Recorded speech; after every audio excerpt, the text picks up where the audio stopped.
see? Okay, good, thank you.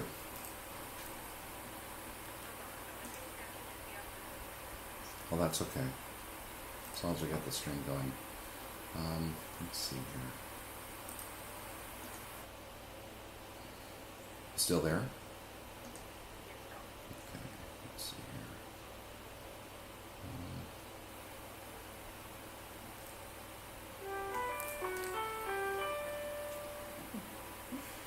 Good. It wasn't, but I appreciate it. It is October 21st, 2000. Recording in progress. Good, thank you. Children's Service Council meeting is beginning at 9:34 a.m. Well, that's okay. Amy, As long as we get the string if you going. could do a roll call, please. Vicki Cartwright, Present. Still there? Kathy Donnelly, Bean Fur, Can you confirm? Kenneth Gillespie, Here. David Kenton, Donna Korn, Don Liberta, But I appreciate it. Tom Powers, It is October 21st, 2000. Recording in progress. Good, thank you. Maria Children's Service Schneider, Council meeting is beginning at 9:30. Paula Thatchy, Present. Jeffrey Wood. Here. I Vicki believe Cartwright, we are one shy of a Kathy quorum. Donnelly, Bean Fur. No, I did not. So a quorum has been Kenneth established. Gillespie, David Kenton, Yes, we do. Donna Korn, Thank you, Amy. And just Don before Liberta. I begin the chair's report, they Tom are Powers. asking that when we speak, if we just Recording remove in our progress. mouth, Maria so Schneider. that way everyone can hear and it is well recorded. Paula Thatchy, Thank you. So if we could just take a few minutes to arrive. I believe we are one shy of a Kathy quorum. Donnelly, Bean Fur. No, I did not. So Thank a quorum has been established. Before I start on the agenda, I just want to remind everyone that Yes. it is Domestic Violence Awareness Month. Thank you. We know that it's the second highest reason why children are removed from the Tom community. Powers, And it's important Maria Schneider, so we need to do approval for our September 23rd, 2021 monthly council meeting and June hearing minutes. Can I get a motion? Vicki Cartwright are one shy Second. of Kathy Donnelly. Thank you. Any discussion? No, I did not. So Any public comment? No public comment. I just want to remind everyone that it is all in favor? Any opposed? Any abstentions?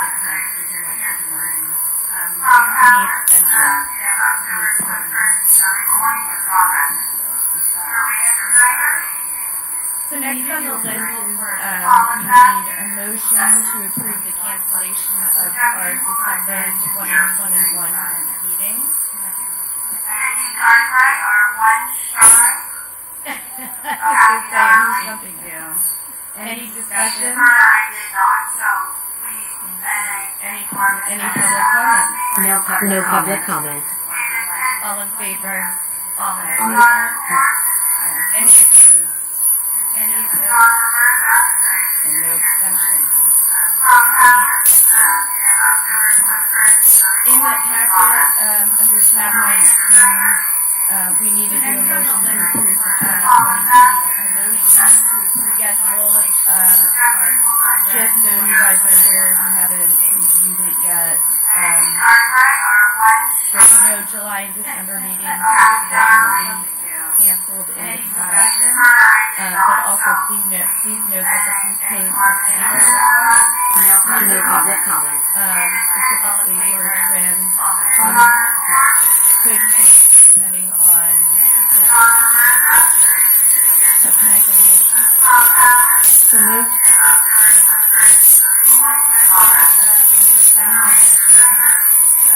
Any public comment?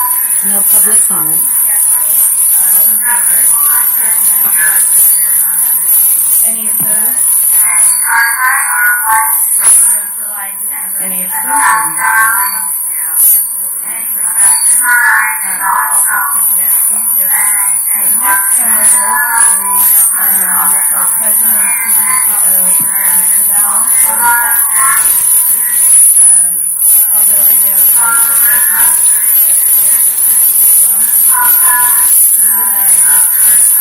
we will be reaching out with the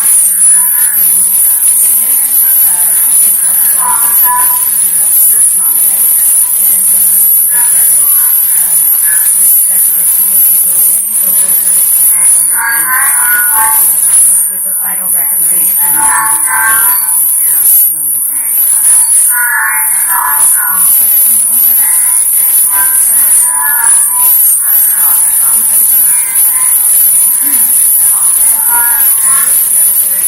Any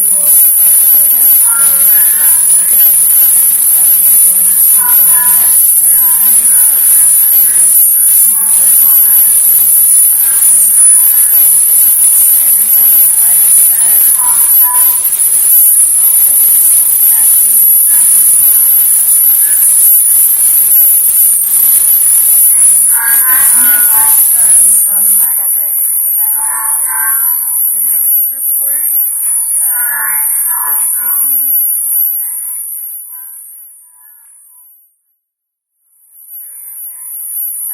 to go over the current bylaws, and I think I'm going to go ahead.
Clarified as well. Yeah, we also put in the cancellation, which is generally one summer month, one winter month. So we have it in there and concrete. We also did a little change in the publication on the website. I guess the area that had the biggest discussion, to Gary's point about the quorum, where the AG's opinion didn't allow for virtual to count, there was a lot of discussion around the actual, what constitutes a quorum, what happens because there's only 11 people on the board if someone's not here, how does that work? Yeah, we also The language was a little strange, but there was consensus among the bylaws committee that you really didn't want significant action taken on items with fewer than 4 people voting, no matter how many were physically present in the room. So that's where some of that clearing up comes in, except for the supermajority requirement if you're raising the millage rate over a certain amount, and that's pursuant to statute. So there was a lot of change discussion around the actual, Gary put in the reference to the actual statute. Because there's only 11 people on the board. It's mostly ministerial. How does that work? The language was a little strange, but there was consensus among the bylaws committee that you really didn't want significant action taken on items with fewer than 4 people voting, no matter how many were physically present in the room. So that's where some of that clearing up comes in, except for the supermajority requirement if you're raising the millage rate over a certain amount, and that's pursuant to statute. So Any discussion? that's the statute change.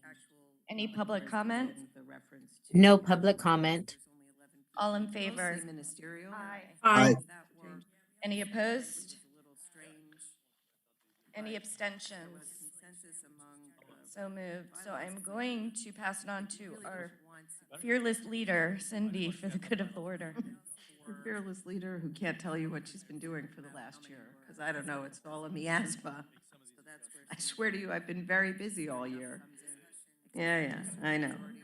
I hang my head in shame.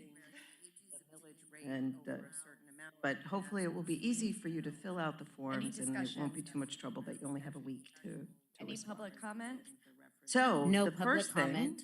although in last month was favor? very sad and our goodbye Any to our dear opposed? friend and colleague Sandra Bernard Any Bastian, who abstentions? has successfully transitioned to St. Lucia. We got pictures from her backyard yesterday. Fearless leader, Cindy, for the good of the Quite order. jealous.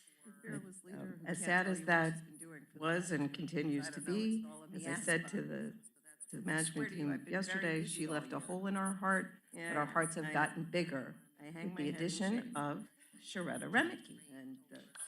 But hopefully it will be easy for you to fill out the forms and it won't be. I asked Sharetta to be here in person today so that you all could actually meet her, No get to public know her. I know some of you have worked very closely with Sandra, and I'm sure you will get to know and love Sharetta.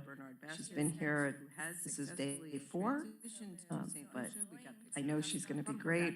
Really excited to have her on board. She has been CSC adjacent for many years, so now she gets to be part of the family. As I said to the management team yesterday, she left a hole in our heart. All right, I want to share with you some fun news about Healthy Families Broward, where two of the folks who are funded through us, Lucy Jeannie, who is a KID staff member, and Michelle Brooks, also a KID Inc. staff member, both working for Healthy Families, got awarded Excellence in Supervision by the Healthy Families Florida.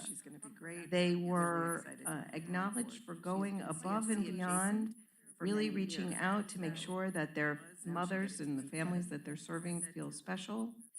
The selection committee was made up of central office staff, members of the Healthy Families Florida Leadership Planning Committee, and we just thought they deserved some acknowledgement from the council. So congratulations to Bluesy and Michelle, who is a KID staff member, and Michelle Brooks, also a KID. Some exciting community news, partner news.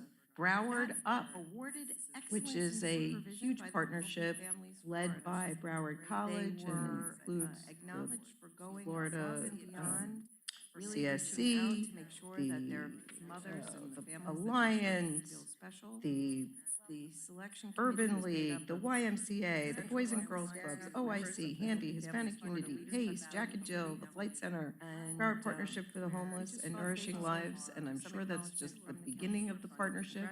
But those are the ones who came together to apply for the Federal Promise Grant, which has never been awarded in Florida before. But that can never be said again. We've got it now. There were only 7 recipients in the country who got this award, and it's going to be exciting. It's looking at the increasing college access and attainment, workforce education in communities impacted by high unemployment and low education attainment rates. They're going to have a comprehensive 2-generational model to serve children from an early age to adulthood. And what was fun, so we talked, with our CPAR approach, and Sue was very much involved in developing this application. We're looking for this to really involve talking to members of the community about their needs and aspirations. It has the potential to truly be transformative transformational in the zip codes that it's working. Our role is supposed to be what we signed a year ago when applying for this was that we would expand the youth development programming. Our focus would be that middle school piece, which is so vital for that transition. So we said 500,000 of our youth development money would be used as match, and we're supposed to get $500,000 from the federal grant per year to expand the number of young people that can participate. And remember, in our youth development programming, they're getting individual coaching, they're getting case management, as well as after-school programs and the opportunity to experience new things and develop a broader vision for their future. So we haven't had the first meeting yet with the team post-award, so stay tuned for more information to come, but it was exciting enough that we got the award. I wanted to share.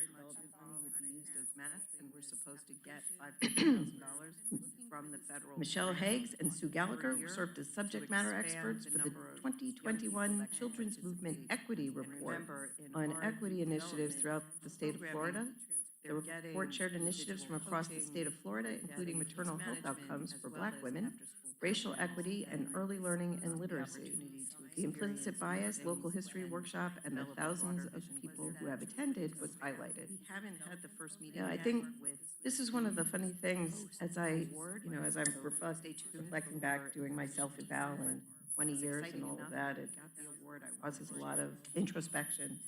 And this work really is symbolic of so much of what CSC has done over the last 20 years. In so many ways, we punch above our weight class. We start things, we germinate them, we get them spread out enough that then it becomes the normal way to act. And then bigger, stronger agencies who have more broader responsibility take them on and really turn them into what we hope will change the way work is done. So ultimately, for a lot of it, no one will look back years from now and say, oh, that was the Children's Services Council that did that.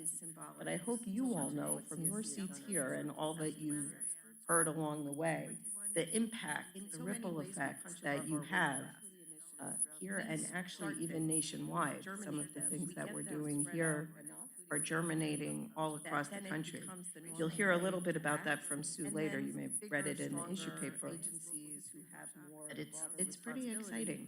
Take them on and really turn them into what we But I can't really tell you, yeah, I did that. No one else will tell you. Anyway, so Sue, speaking of Sue, she had the pleasure of being on the Peace Center for Girls Regional All About Girls Summit Power. The title of it was Power, Justice, Equity, Building Inclusive and Progressive Communities. She served with President Hale from Broward College, the president of Miami-Dade College, and two other DEI leaders on October 1st. Her fame spreads far and wide. I have now been voted in as a board member of the Florida Policy Institute. They're a statewide organization that's part of a national group that's looking at research and promoting policies to build financial power for all Floridians, economic security, etc. So, of course, improving the lives of children is integral to that, and I am excited to start serving. December will be my first board meeting. Miami-Dade College and two other DEI. The first meeting is virtual. Their headquarters is in Orlando, so I think they said some meetings will be virtual and maybe once a year or so they'll meet in person in Orlando. They're a statewide organization. Keep you posted. It seems like a really interesting group, and they're starting to have a little bit more of a child focus. And the other day, I met with folks from the Federal Reserve Bank of Atlanta because they have been attuned to this issue that child care, after school care, those are key to the economy getting back on track. And so solving those problems their headquarters is we often look at it from the child perspective. This whole issue of childcare and after-school programming has seesawed so much in political discourse. So moms should be home taking care of their children. There shouldn't be any such thing as childcare. Then it was, they need it for moms to work. So it was just a utilitarian thing, give them a safe place to dump their children. So, but to put their children so that the women could work. But as Commissioner has championed for many years, and Donna, of course, knows early childhood is where all that brain development starts. And so for those of us who care about children, we've been like, yeah, it's not just a warehouse. You really need to make it high quality. It will affect the whole life of the child. But both things are true. It needs to be high quality so that the children are getting value out of it while they're there. And it needs to exist so that parents can go to work. It's very disruptive, as we all saw, when it no longer exists. So anyway, it's an interesting part of the puzzle. And as you know, we're trying to help with the childcare problem of staffing the childcare centers. And later in the agenda, we'll be trying to help with the after-school programs, all of which have this multiple effect.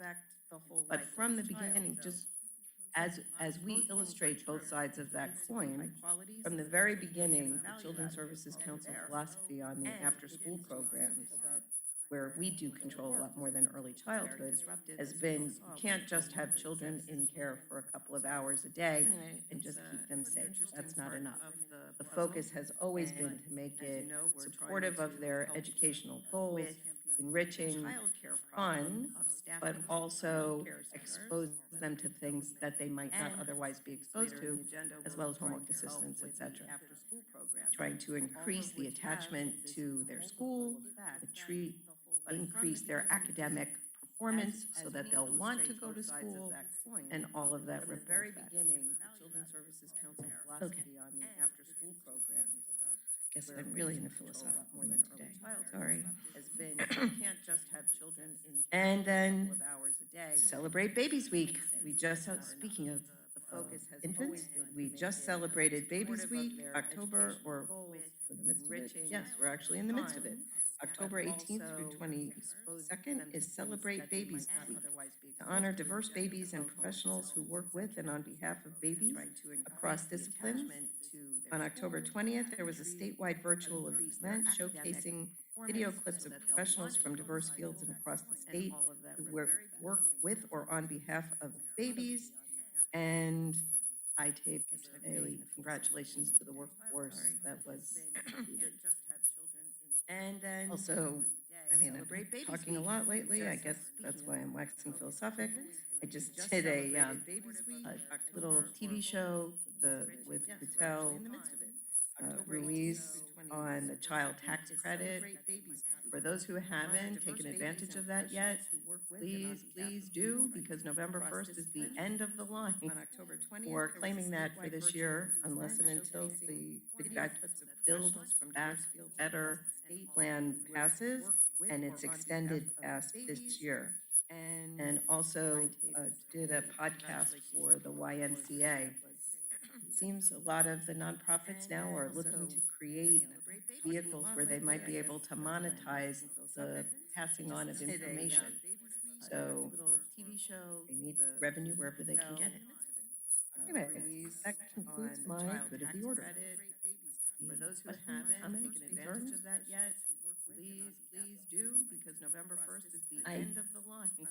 I recorded about 3 weeks ago, and I think they released it last week. Copies are available. And it's extended past this year. All right. And also, then, so back to the agenda item B, connected to my child care waxing philosophic. We are working with M Network and our partners at the Early Learning Coalition to develop a marketing campaign. I think Dawn was at the meeting the other day. I don't know if this is going to work, but no one's come up with anything better yet. I've been on national and local conversations. No one's got a better idea. So the hope is to build the funnel of people coming in. ELC will do better screening. We will help with backgrounds, not we, ELC, will help with the background screening and the training. And hopefully we'll get more qualified people into childcare centers. Childcare centers more quickly. I heard yesterday from Renee Jaffe that federal funds are going to be allowed for this purpose. So, as I had said, that we needed to be ready if and when the feds came or the state came to that conclusion. And I think we are. We are poised. Our little 50,000 that you're approving here will have the creative ready to go, and we can start it. And then if the feds allow us, or the state will finally allow the money to be used to really blow it up in a big way, that will be great. Yesterday from Renee Jaffe that federal funds are going to be allowed for this purpose. We're trying to not do a piece. As I had said, that we needed to be ready if and when the feds came or the state came to that conclusion. And I think we But are. I know it's We are one. poised. It's somewhere. Our little 50,000 that you're approving here will have the creative. So we ready to for a go, motion? and we can start it. Yes, And then I'm if the sorry. feds So allow if us, I or the could, state will do finally we need to make a allow the motion money to put it on the be floor used to discuss it, or can we blow it discuss up it in a without big putting it? way? We're so formal at the school board, we're not allowed to talk about anything unless it's been, sorry, We've unless it's never been been- moved, we can't talk about it, so. We've never been that formal. Okay, so two questions. If I could, to what the county is doing, that $3 million, what is that? Okay, Part of it, I part, assume. yeah, it's not, part of it is trying to. I know it's one. It's somewhere. Our little 50,000 that Do you're all the approving marketing. here Yeah. We're actually have the creative. So we ready for a go, motion? And ELC, we can yes. start it. Okay. because So they've if I been. could, There's been a lot of we need to make a motion to put it on the floor to discuss it, or can we and discuss really it just without kind of putting saying, it? what do you all- We're so formal at the It's school kinda board, we're not allowed to talk about anything There's a unless lot it's of, been, sorry, We've unless it's never been been- moved, we can't talk about it, so. if We've never there's been any, that any formal. soft costs. So, two Sorry, questions. Beam, If I they can't could, hear you. Oh, I'm sorry, okay. If there's any What the costs county is doing, that $3 million. that come into play for What someone is to get that? hired, whether it's screening, those kind of things. Okay, Part of it, I part, assume. training, all those kind of things. So, Okay. and I think, you know, if the school board feels like there's things that it needs, we can work with together on this. Okay, so, so one of the reasons I was asking the question, so I appreciate that, is because the school board has certainly been challenged in many areas in terms of hiring, from cafeteria work to bus drivers to after-school, care Sorry, to Dean, they teachers. can't I mean, hear you. every aspect of what we do, we have staff shortages. And so I guess my question here is, I know this 268,000 and change was set aside specifically for three primary components, right? One was the recruitment, one is the training aspect, and then the other is the retainage aspect. And wages, salary is where that per hour is the core of what keeps coming back to us as what is the driving force behind how do we get well, at least two of those things, right? How do we recruit and retain? Training part is a different aspect. But you know, when we're competing at $17 an hour and $15 an hour and signing bonuses, that is really what has been determined to be the core as to why we're not capable of bringing people in the door and then we're getting some people in the door and they're here with us for 1, maybe 2 years, and out the door they go. because then they have all of these other assigned bonuses and other opportunities to keep growing. That per hour. And so I'm asking that question core of because what keeps coming my first back to question, and us Cindy, you answered part of as it, what was what role is driving ELC force playing? behind And so how they're do not we actually well, at adding least to two of this those pot, things, meaning right? this How do we 65,000 is the Training totality of what we're parts, talking about for marketing, and ELC then is taking on but, expenses for the you know, when background we're and the training competing at aspect of the goal? $17 Is that an how hour the and partnership is $15 happening, an is hour working? and Yes, so we've been That working is together to really develop all of this, and ELC has a lot of federal funding that's supposed to be coming down. The problem is, as you can, I'm sure, relate, it stops at the state, and then the state has to decide how they're gonna let the local early learning coalitions manage it. There has been a change in leadership at the state level, and we're seeing things form a little differently, but we were really in a logjam state where nothing was happening. Meanwhile, we were seeing here locally that childcare licensing was citing centers that had never received citations before, and they were seeing that the worker, and what we were hearing was the worker shortage was just terrible. They couldn't find them, and then when they were finding them, they weren't passed. It was just bad. So we started at the tip of the spear because for from our vantage point, we can't increase salaries for childcare workers in the way the system works today. But the expectation was, and now it's coming true, is that with this additional federal funding coming in, it looks like the state is going to allow both some direct payments to the child care centers right now for bonuses, sign, whatever it is that they need to do to stay afloat and hire. And two, will allow for rate increases that will allow salaries to be adjusted accordingly.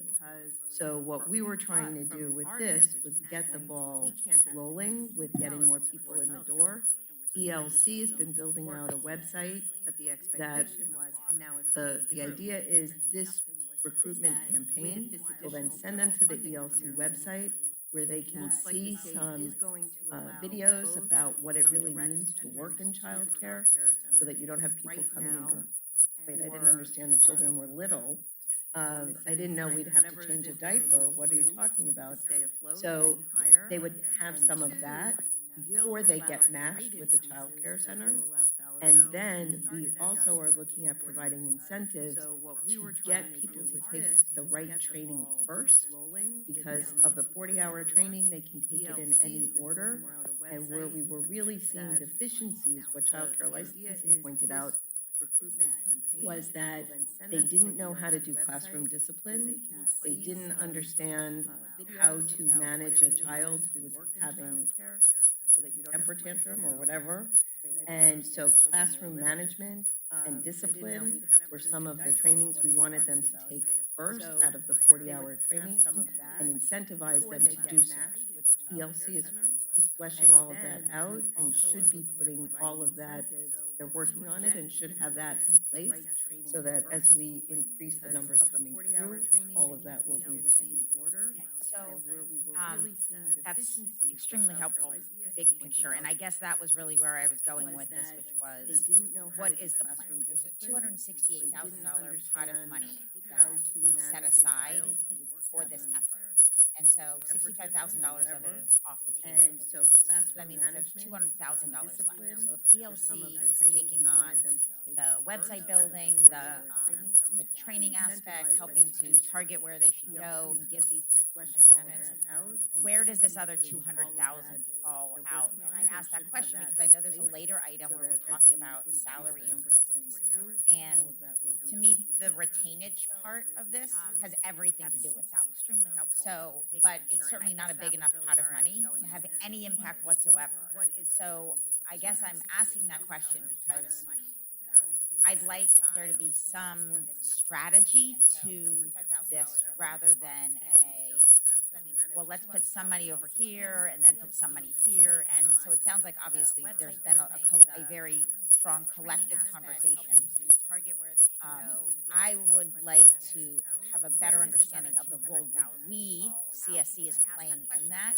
And if this $65,000 does what it needs to do for our role, then that other 200,000, rather than leaving it here, I'd rather us move that then into a pot where we can do something else that has an impact on it. So just, yeah, you're absolutely right, Donna. What was happening, we were having the conversations, PLC was stuck. They were just stuck, saying, we can't do anything, the state won't give us anything, they won't give us guidance, and we won't be able to spend anything unless we get that guidance. What I was attempting to do was unstick them and make sure that we weren't left with nothing happening. So we had a little bit of money left over in the Early Learning Coalition line at the end of the year. So I just said, can you just let me have that, sort of dangle as a carrot, that if we come up with something that will move it forward, we will be able to do that. So that's why it was 268,000. There was nothing magical about it. It was left over in the line. Let's just keep it there in case we need it. The same thing we were doing with the county. We have to find some way to unstick the system and be able to move while we're waiting for the state to figure out what's happening. So we had a little bit of money. So there is a big picture view. The money's not lost to us in any way. If it's needed, we have it there. If it's not, because truly, the PLC is supposed to get tens of millions of dollars. So that's why it's falling on their head. Our 200,000 will mean nothing to that, in which case I don't want to spend it. I mean, I don't want to recommend to you to spend it if they don't need it. But if it's needed, it's there. The salary increases that come up later for after school is really important. We have the money to do that without touching this.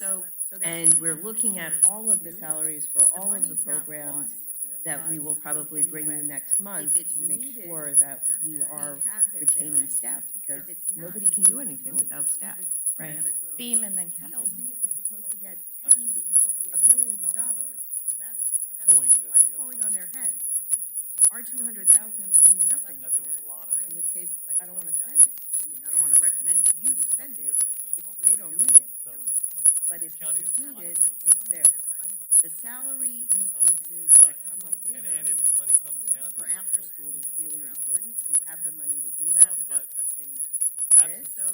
And we're looking at all of the salaries for all of the programs that we will probably bring you next month to make sure that we are retaining staff, because nobody can do anything without as well staff. as child. Right. Beam Closer, and then Kathy. closer, okay. I'm sorry, they keep sending comments. We can't hear him. We can't hear him. Our 200,000 will mean nothing. I don't need In which case, I don't want to spend it. I don't want to recommend. Anyway, so it is a stopgap. And depending on when the money comes from, The salary gets through the ELC, the role that will play out.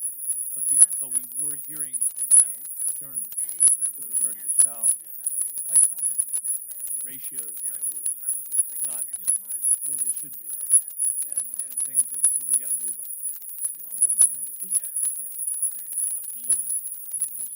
I wanted to expand on Donna's point about sorry, they keep retention sending and comments. get Can't hear him. clarity. Can't hear So him. what we're finding also, the business community is exactly the same. There's huge gaps in the employment. What we need, we personally have like 260 open positions all over the board. So we're all in the same boat. But what we're finding is we need to retain the staff that we have.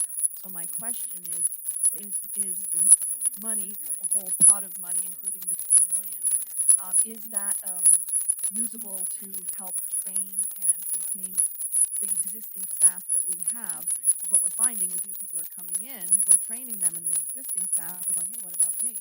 And they need a raise, and they need, otherwise they're going in, it's a vicious cycle, and then we're wasting our money. So I think having flexibility to use the funds with existing staff is sometimes missing in these conversations. So the just this week, the state released a new tranche of the CRISA funds. I forget what it stands for now, but it was the tranche that was before the American Rescue Plan.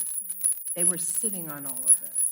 There was $247 million that they just released that they're going to send to the coalitions or to the providers.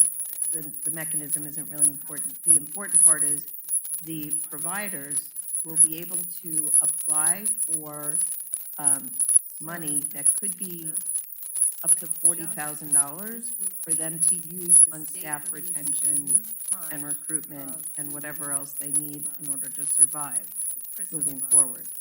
So that's the tranche that we for the American Rescue. They were sitting on the large amount of money you're talking about to truly make a difference in the salaries. Even at that statewide, you know, we're talking about here a large provider getting $40,000. Sounds like a lot, but not necessarily. But there's a lot more coming. But you can't even just do bonuses. I mean, you really have to be able to raise wages.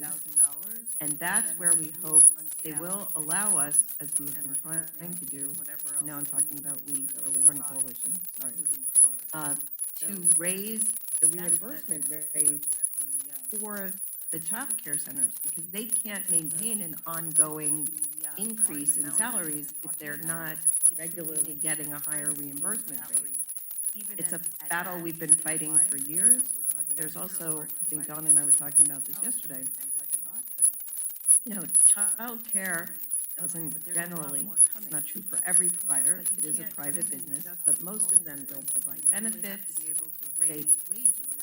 There are a lot of things that are missing that really you want them to build in if they're going to maintain a healthy workforce.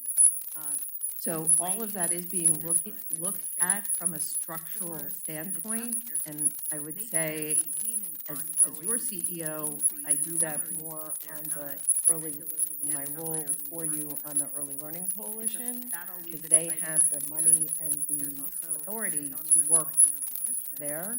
But I look for the areas where we can make an incremental difference to either move things forward, as in this case, because it wasn't going to happen otherwise, or where we can supplement and move the needle in other ways. In the child care sphere, the money we're proposing later would go to both new, it's not a recruitment bonus. It's actually just increasing the salaries, whether the position is vacant or inhabited.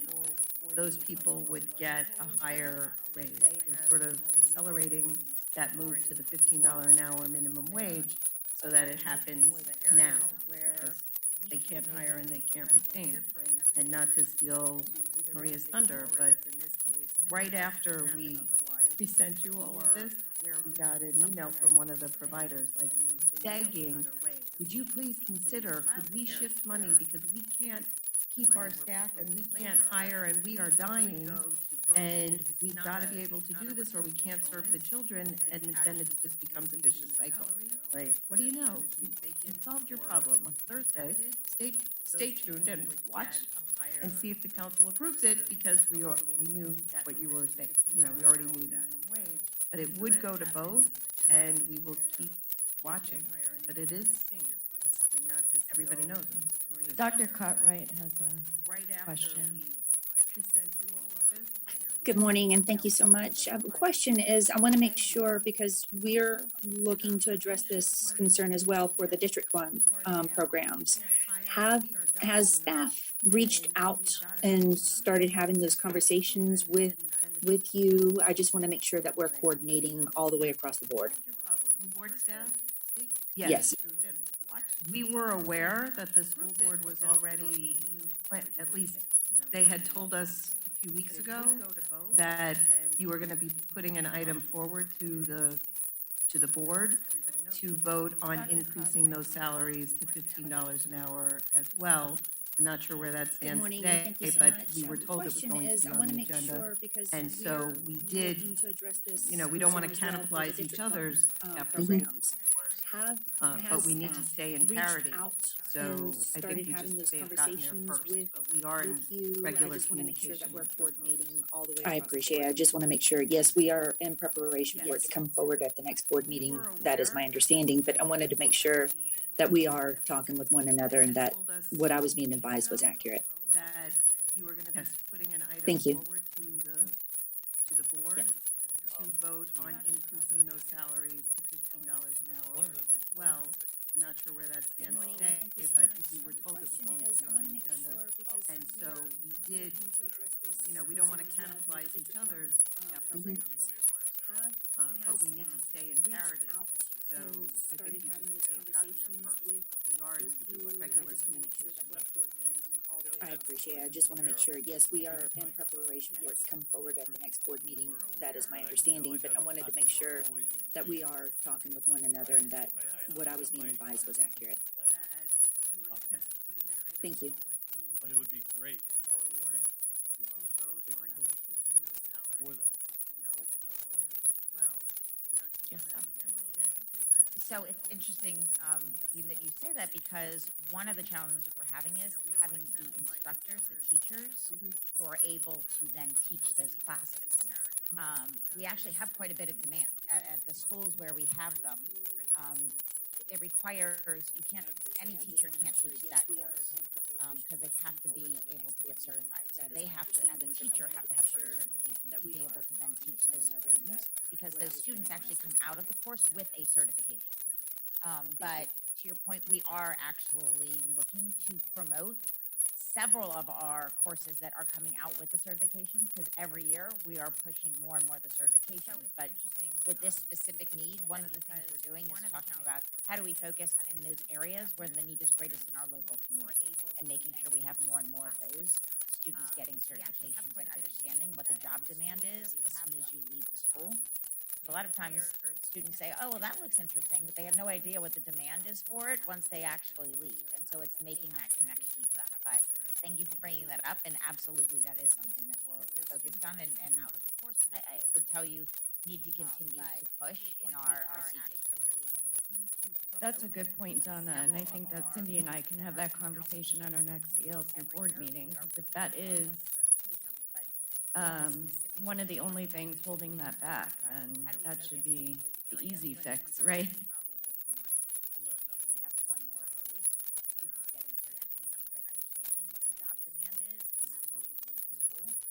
A lot of times students say, oh, well, that looks interesting, but they have no idea what the demand is for it once they actually leave. And so it's making that connection. can adjunct, I mean, does it have to be a regular Broward County school teacher teach that? Or are there ways for people from the outside to teach? That's a good point, Donna, and I think that You have to Cindy be, and I can have that conversation you have to at be our a next teacher ELC to be board able to meeting. teach that That course. is, That doesn't mean that you can't have someone from one the of the only community things come holding in that back. where there is already a teacher in place Easy who would fix, be able right? to assist. At this point, the students signed up at the end of last school year for this year.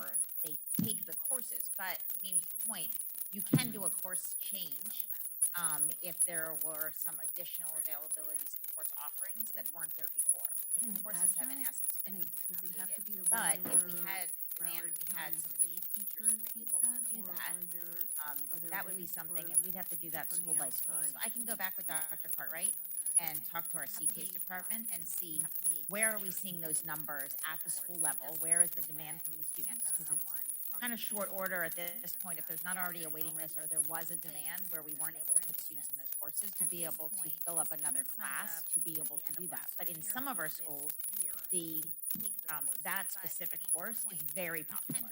And so sometimes it's the instructor, sometimes it's just because of the momentum of that course. And so at some schools, there could be an opportunity, even if it's only at one or two schools, you're talking about hundreds of additional students who would be going through that course and then being certified, which could have an impact. Obviously, we'd have to do that school by school. I'm just thinking there are several center directors Where are we seeing those and numbers at the school former level? center directors who are educators Short order at this point, if there's who not I already think would love demand where we to be able to increase the field, depending on what those requirements some of are. our schools, the Um, that There's a few who come to mind right now retired, sold their center, but are huge advocates and are educators. I don't know that they were ever certified to work in the Broward schools, but they could certainly teach people.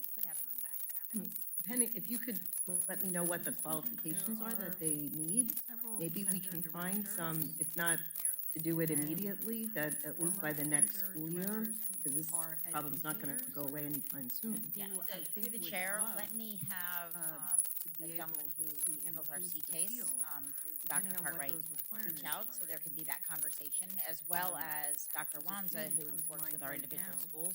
Where is the demand at certain schools? But are What's the huge opportunity to be able to advocates expand and the course are offering there, educators. whether it's, I don't know that December they were or ever January, certified actually, to work for the in next school. Broward schools, Yeah, that would be great. but We can, they could certainly ELC could add that to the current plan that they're now working on for salaries and trainings and all that, qualifications are that they need. those things. Maybe we can find some, Yeah. if not to do it immediately, that at least by the next hasn't school had a year, chance to use because this as much problem's not gonna go away So anytime using soon. the Through the chair, let me distance have, learning that's in every school, and having a chance, you can have one adjunct teach reach out, so there can be that hundreds conversation, as well as Dr. where you Wanza, can, who works with our it doesn't get individual used very schools. often. Where is the demand I used at to certain schools? run the library and have those schools. This may be one of those opportunities December where or you January, really actually, for the next school. Yeah, that would be great. find one really good ELC adjunct could add professor. that to the current plan that they're now working on for salaries and trainings and all that, There's some opportunities there those things. that we may want to do it, and it may be a chance where, it may be a time where we put on a big push. Where we you know, where we using where we might do a PSA, throughout all of them, every school. So you know what, we need you in this county. This is a good job. Think about it. Doesn't get used very often. So just some thoughts there for And Kathy, I'm sorry, or, So, and the other thing that might be worthwhile in terms of, students to get certified, to be eligible to take the certification test, have to have a certain number of hours in the field, right? So they have to have a certain amount of experience as well. And so that may be, in some cases, maybe one of the areas where some partnerships and connections make it easier, because in most cases, that is actually on the back of the teacher themselves. So not only do they have to come up with the courses, the daily, but they also have to create those connections in the community and then coordinate all of the, so it's a bigger lift. And so that support is one that I don't think we've ever really tapped into. So when I speak to staff, I'll ask about that aspect of it. So, and well, the other thing I know CSC is prohibited in doing something that direct in our schools, right? I mean, there are certain barriers, but I think there are areas where we certainly can make those connections and put some things in place to be able to help promote that with some schools. Well, and that, excuse me, that particular thing of finding them placement, that dovetails perfectly with what the ELC is building now of the matching. Who needs help and where are people? I mean, ELC has access to all of those. So, yeah, I had never heard that before, that was something that was on the backs of the teachers, but we could certainly help make that happen. I know CSC is prohibited in doing. I'm really loving this conversation because I think we're actually getting somewhere here, but I think there are barriers where we all know certainly for can make teachers those are being asked to do so much now. So being your adjunct professor concept, I think, is really that particular look at it and work towards. So that let's keep this dovetails conversation perfectly going. with what the ELC is building now of the matching. Agreed. Help And now, can we where are get a people? motion? So moved. ELC has access to all Second. of those. Any So, other yeah, discussion? I had never heard that before. I had seen that Dr. Cartwright had her hand up again. Certainly. Oh, I apologize, Dr. Cartwright? No, I removed it. I just want to make sure also that there's understanding that we do, when we're offering virtual type of services, we do have to pay close attention to what our requirements as a school district are related to what we can and cannot offer through the FDOE. Yes, all right, thank you, Dr. Cartwright. No other public comment. Thank you. All in favor? Now, can we get a motion? Aye. Second. Any abstentions? I Great, had thank seen that you. Dr. Cartwright Wow, had her hand up thank you for that again. robust discussion. Oh, I apologize, Excited. Dr. Cartwright? No, I removed it. I just want to make sure also. I love that there's uncovering new understanding, areas that we do might be able when to we're help. offering virtual Okay, type the legislative services. platform, I We do don't have think to is pay gonna close generate attention quite as to much what our discussion, requirements but as if a you'd like school to, district I'm are, happy to discuss it. related to As what we you know, can and each year cannot we work offer, with our through colleagues the around the FPLE. state. This is not necessarily definitive, but it does provide the No other framework public that allows Megan to know what to do while she's up there. And so, any comments, questions, concerns? It looks very Any simple, but abstentions? I assure you, hours of work have gone into making it this simple. Madam Chair? If not, can we get a motion? I love uncovering new areas that. Any discussion? Okay. Any public comments? No public comment. All in favor? Aye. Any opposed? And any abstentions? This is not necessarily So moved. definitive, but it does provide. So the next item, I just wanted to make you aware, and both, it's been in the news a lot that there are students missing from the Broward County Public Schools. Not unique to Broward County, it's happening all over the state and all over the country. But I wanted to make you aware that Dr. Cartwright had engaged us, as well as many other partners, in the effort to find the missing children. Any public comments? So I No both wanted to public give her a comment. chance to speak to it if she All would in like to, favor? and then also let you know what we're doing. Any We opposed? have, of course, as per her request, Any abstentions? distributed the information throughout our provider network. We've also been utilizing the data sharing agreement, which doesn't allow the district to share with us which students are missing, but what we've done is utilized it to gather any of the students that are in any of the programs that we are funding, where we have a student ID and we have their permission. We're sharing that up to the district for them to do a comparison. And if any of them come back as those where the child is missing, then we can facilitate some connection. I don't know that many will be yielded out of this, because the chances are pretty good that, at least for many of the programs, they would already be connected. But things like family strengthening programs, where we're working with roughly 3,000 families, it is possible that some of those would not be. The height programs, which some of those kids could be potential juniors or seniors, and almost by definition, they're disconnected. So we may be able to help facilitate finding some of them. Also, really quick, that Cindy's brought that up. So in the last meeting we had in reference to that, I did, and this is probably for Donna or Dr. Cartwright, I did ask for a list, and I think they're probably still going through it, but I think we can receive the list of any children that are part of that dependency system. Because we did have kids that were part of that dependency system that maybe moved out of state or to other areas. I can quickly go into our system, look that up, and get an answer. And again, I don't think it's going to be that many. God, I pray that it's not going to be that many.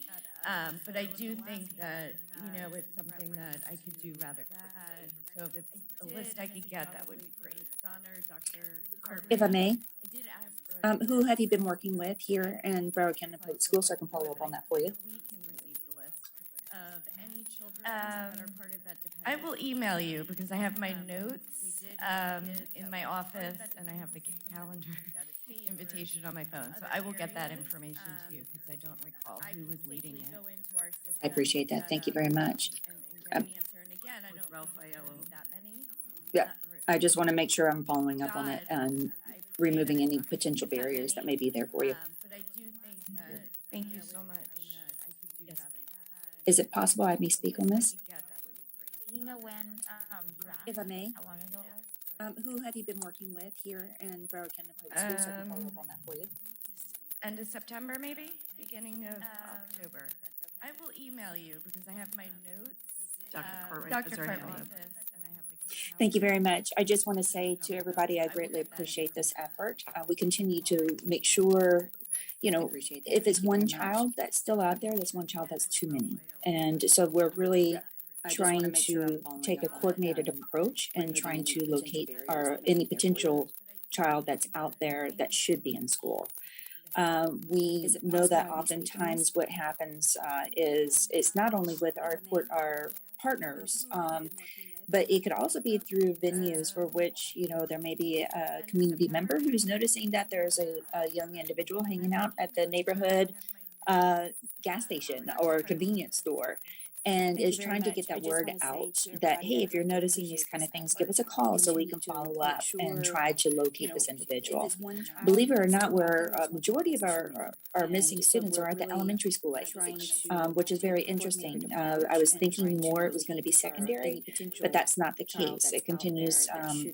Upon an original review of this, initial review of this, is it was more of the elementary aged individuals, which also causes us to ponder if this is potentially some parents that are still potentially working from home and just haven't enrolled their child in home education, which would remove them from the list, or what may be happening there. So I just wanted to give you a little bit more of a background as to what are some of those possibilities and some of the rationale as to why we did a larger reach out to our community partners to help us to spread the message of, if you're seeing someone hanging around that looks school age, that it's school hours, to let us know so that we can try to locate those individuals and get them re-engaged back into school. Which also causes us to ponder.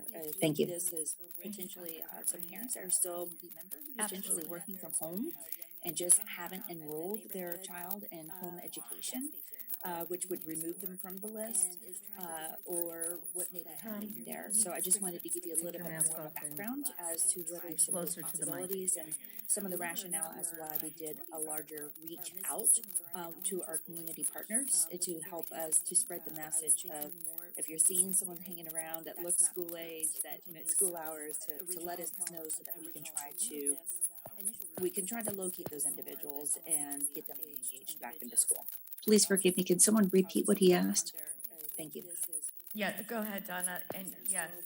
So Tom was asking as to what is the feedback we've gotten as a district as to why these students are missing from, and that there's been a lot of different feedback. I can tell you, and I'm sure Dr. Cartwright can speak to this as well. In many cases, the numbers are misleading because they're missing. It doesn't mean they're not in school. A good part of it has to do with the tracking of those students in terms of the fact that they may have made changes. They may have, gone to a charter school. Many of them actually left the area altogether and then made no Please forgive me. Can someone repeat what he asked? When they moved. And a lot of people were moving go ahead, Donna. with families and relocating, and for some it was a short-term decision, and they were still getting their education because it was virtual last year, so they physically moved, but then didn't notify anyone here because they were still virtually going to school in Broward. And in many cases, they didn't want to notify Broward because you were actually still supposed to be a Broward resident if you were still enrolled in school. So then come this year, they would no longer be a resident here, but they wouldn't have necessarily notified. There are others where we have found and determined that they may come, some families may have come back into the schools, and there was communication issues in terms of, and I don't mean from a language barrier, I mean from what was available, what were going to be the rules. For some, there were issues around transportation, and knowing whether or not the transportation was available to them. For others, it was what were going to be the requirements of masks. For others, it was, do they have a virtual option still? And so in most cases, we found that it wasn't that the children were missing and not in education, but it is actually a national issue. So nationally, students are missing across the board. To Dr. Cartwright's point, a lot of it has to do with, primarily it is at the elementary level, and there's not a mandatory for before kindergarten, right? So you don't have to be, and that's where even a greater number of the students have gone missing, and the term that we keep using is missing. But missing doesn't necessarily mean that they're not in school. But it has been truly, Tom, a mix. It hasn't been, it's not one particular issue, but as we're finding them, and so that hundreds of community members, including teachers, went out over a period of time, knocking on doors with social workers, with other community engagement individuals, knocking on doors to find out and so we actually have also engaged a community partner to assist in this effort, to be able to help identify where are all of these students, then track them, track which ones have actually come back to us, where have they gone. So we as a school district, so that you know, are actually monitoring, and that report is going to be coming back to us so that we can see, are there some systemic issues? Are there ones where we're just missing from the reporting internally? Is it because we just aren't getting the feedback and parents aren't letting us know that they've transferred? Because if they're not asking for their transcripts to another school, and in some cases they don't need them to be able to then go to another school, or they're just bringing a report card that they had and they're getting enrolled, then there would be no notice to us. So we're in the process of actually tracking that now, and we've made a financial investment as well as an investment of time. Track which ones have actually come back to us. And if I may supplement, Yes, of course. thank you very much. Just the supplement also is a lot of times people originally with the list, people were saying 11,000 students. And I think it's important to note where that number is coming from. It's not just this school year's numbers that we didn't have at the beginning of school as far as enrollment's concerned. It's also last school year. So it's about a year and a half worth of data that we're trying to clean up at this point. We also pulled the data originally in August, prior to us starting those efforts in later August, early September. And so there had been some additional enrollments that occurred that obviously resolved those numbers that were included in that. So I want to make sure that we're pointing that out as well, that it's not necessarily a clean list. In addition to that, it's utilizing the last known phone number or last known address. And if somebody has moved or changed phone numbers, which frequently happens, especially with phone numbers, then that's where we're struggling to locate or to at least confirm, did they relocate to a different area, maybe a different county, a different state, and again, also why we reached out asking for additional support. Enrollments that occurred that obviously resolved those numbers that are included in that. Yeah, So and the meeting that I had, which was September 24th, that it's not necessarily they did talk about that they were that weekend starting to go out knocking on doors and doing those things. So I would imagine the data that's going to come out of that is going to take just a little bit of time to be able to get put together for what they were able to accomplish or are still accomplishing. Exactly, and that was one of our big pushes that we did that weekend. I just want to also make sure people understand that this has been ongoing since school started. Each school has also been sending out their own teams knocking on doors, so I don't want to take away or diminish those efforts as well. Any other questions? Madam Chair, that concludes my report. Thanks. I'm going to go ahead and turn it over to our Chief Program Officer, Maria. Hello, good morning, everybody. So there is one issue paper under tab 25, and previous conversations had this morning touched upon the issue, which is the recruitment and retainment of our maximizing out of school time workforce. And the action in front of you is approval of salary increases related to most for fiscal year 2021. We surveyed our providers and identified that we have approximately 1,000 children on the wait list for most after-school programs. It's not that we don't have the capacity to serve the children, we do, but the issue is what was discussed earlier, it's staffing. The providers have been unable to recruit staff with the pay rate that is currently being offered, and their pay rate is anywhere from $10 to approximately $13 an hour.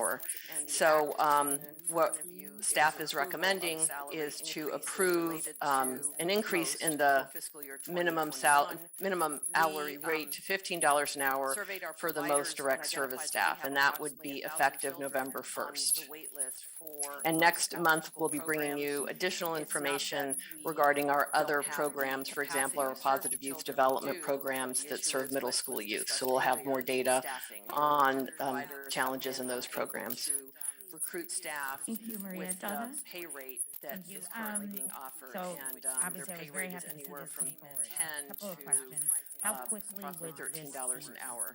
So students and providers start what to offer this? staff is Immediately. recommending Okay. is to And approve so an what would increase be in interesting the for me, because one of the minimum things we're obviously trying hourly trying rate to to accomplish $15 is an hour getting for the children most off this direct wait service list, staff, and because that would from what's be being effective reported, November it's 1st. the lack of And having next month, we'll the be bringing staff you to additional be able to bring information more students in. regarding our other So I guess programs, I would for ask example, our positive to youth Cindy development and to staff, programs what that would be a serve middle school reasonable youth. So we'll have more timeframe data after on implementing this to go challenges in back those programs. and look at what that wait list is and how much of an impact has this $15 increase been on being able to really impact the wait list?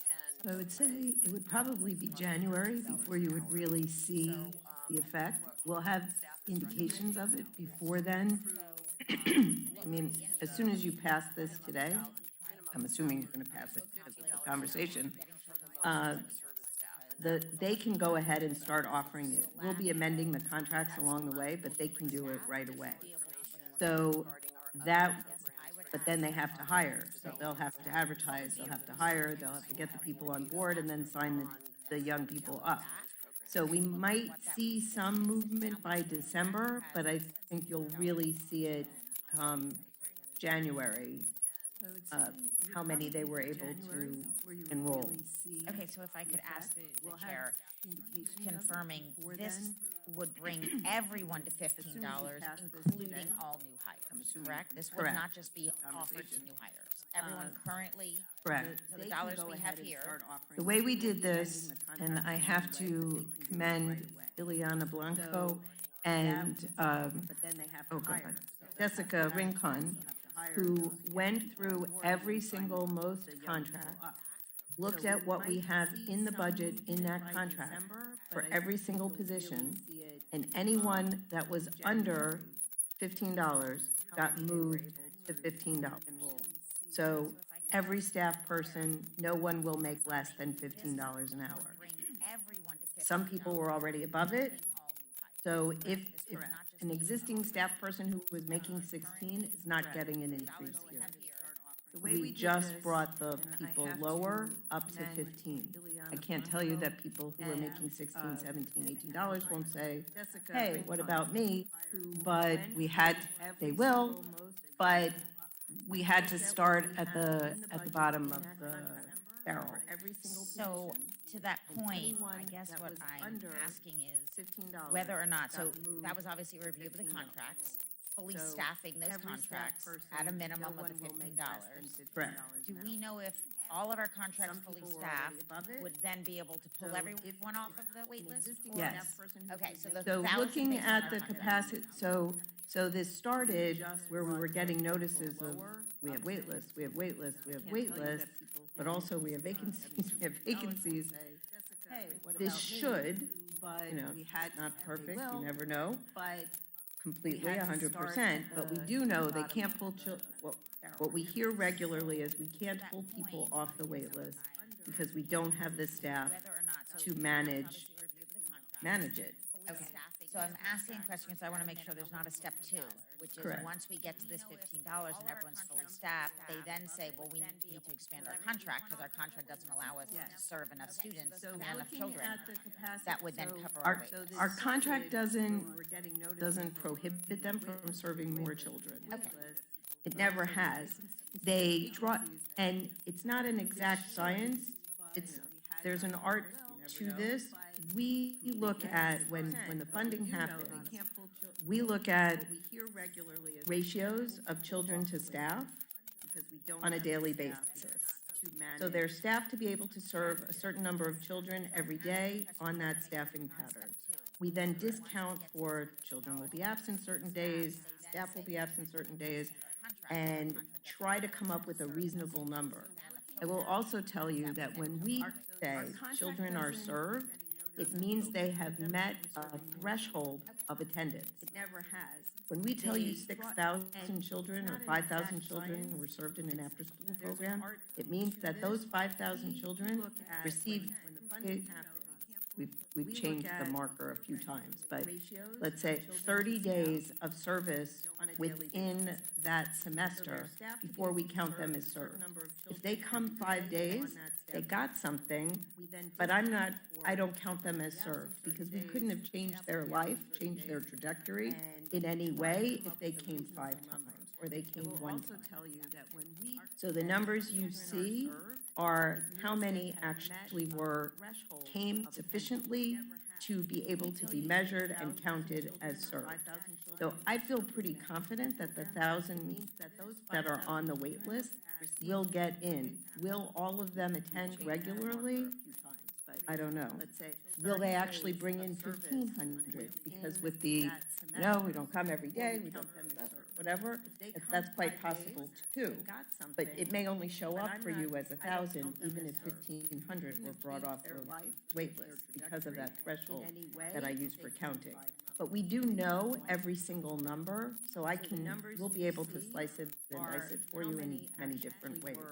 So and the one other thing that comes to mind for me, and this is as an employer, right, side is, as soon as we bump for one group, everyone else comes knocking, and we know you're coming back in November to let us know, we only have a certain amount of unallocated funds. So when they come back to us, if this amount exceeds what that is, I guess I would ask that staff come back with some type of priorities as to how we accomplish this maybe systematically over time, because I always prefer not to do it piecemeal, right? I prefer not to see one group and then not know what the big picture impact is, to do this for all of the groups. So I know how critically important this is. I'm certainly supporting it, but before we do any others, I would like us to have a bigger group. So it was my intention to hold this until I could give you the whole big picture for just that reason, because I didn't want you to have to make a piecemeal decision. Unfortunately, this area was in crisis and the other areas don't appear to be in crisis. This also happens to be the area that has the most people that make under minimum wage. I am quite confident that it's not going to take up all of the rest of our unallocated. This really has the lowest paid workers because of the nature of the work.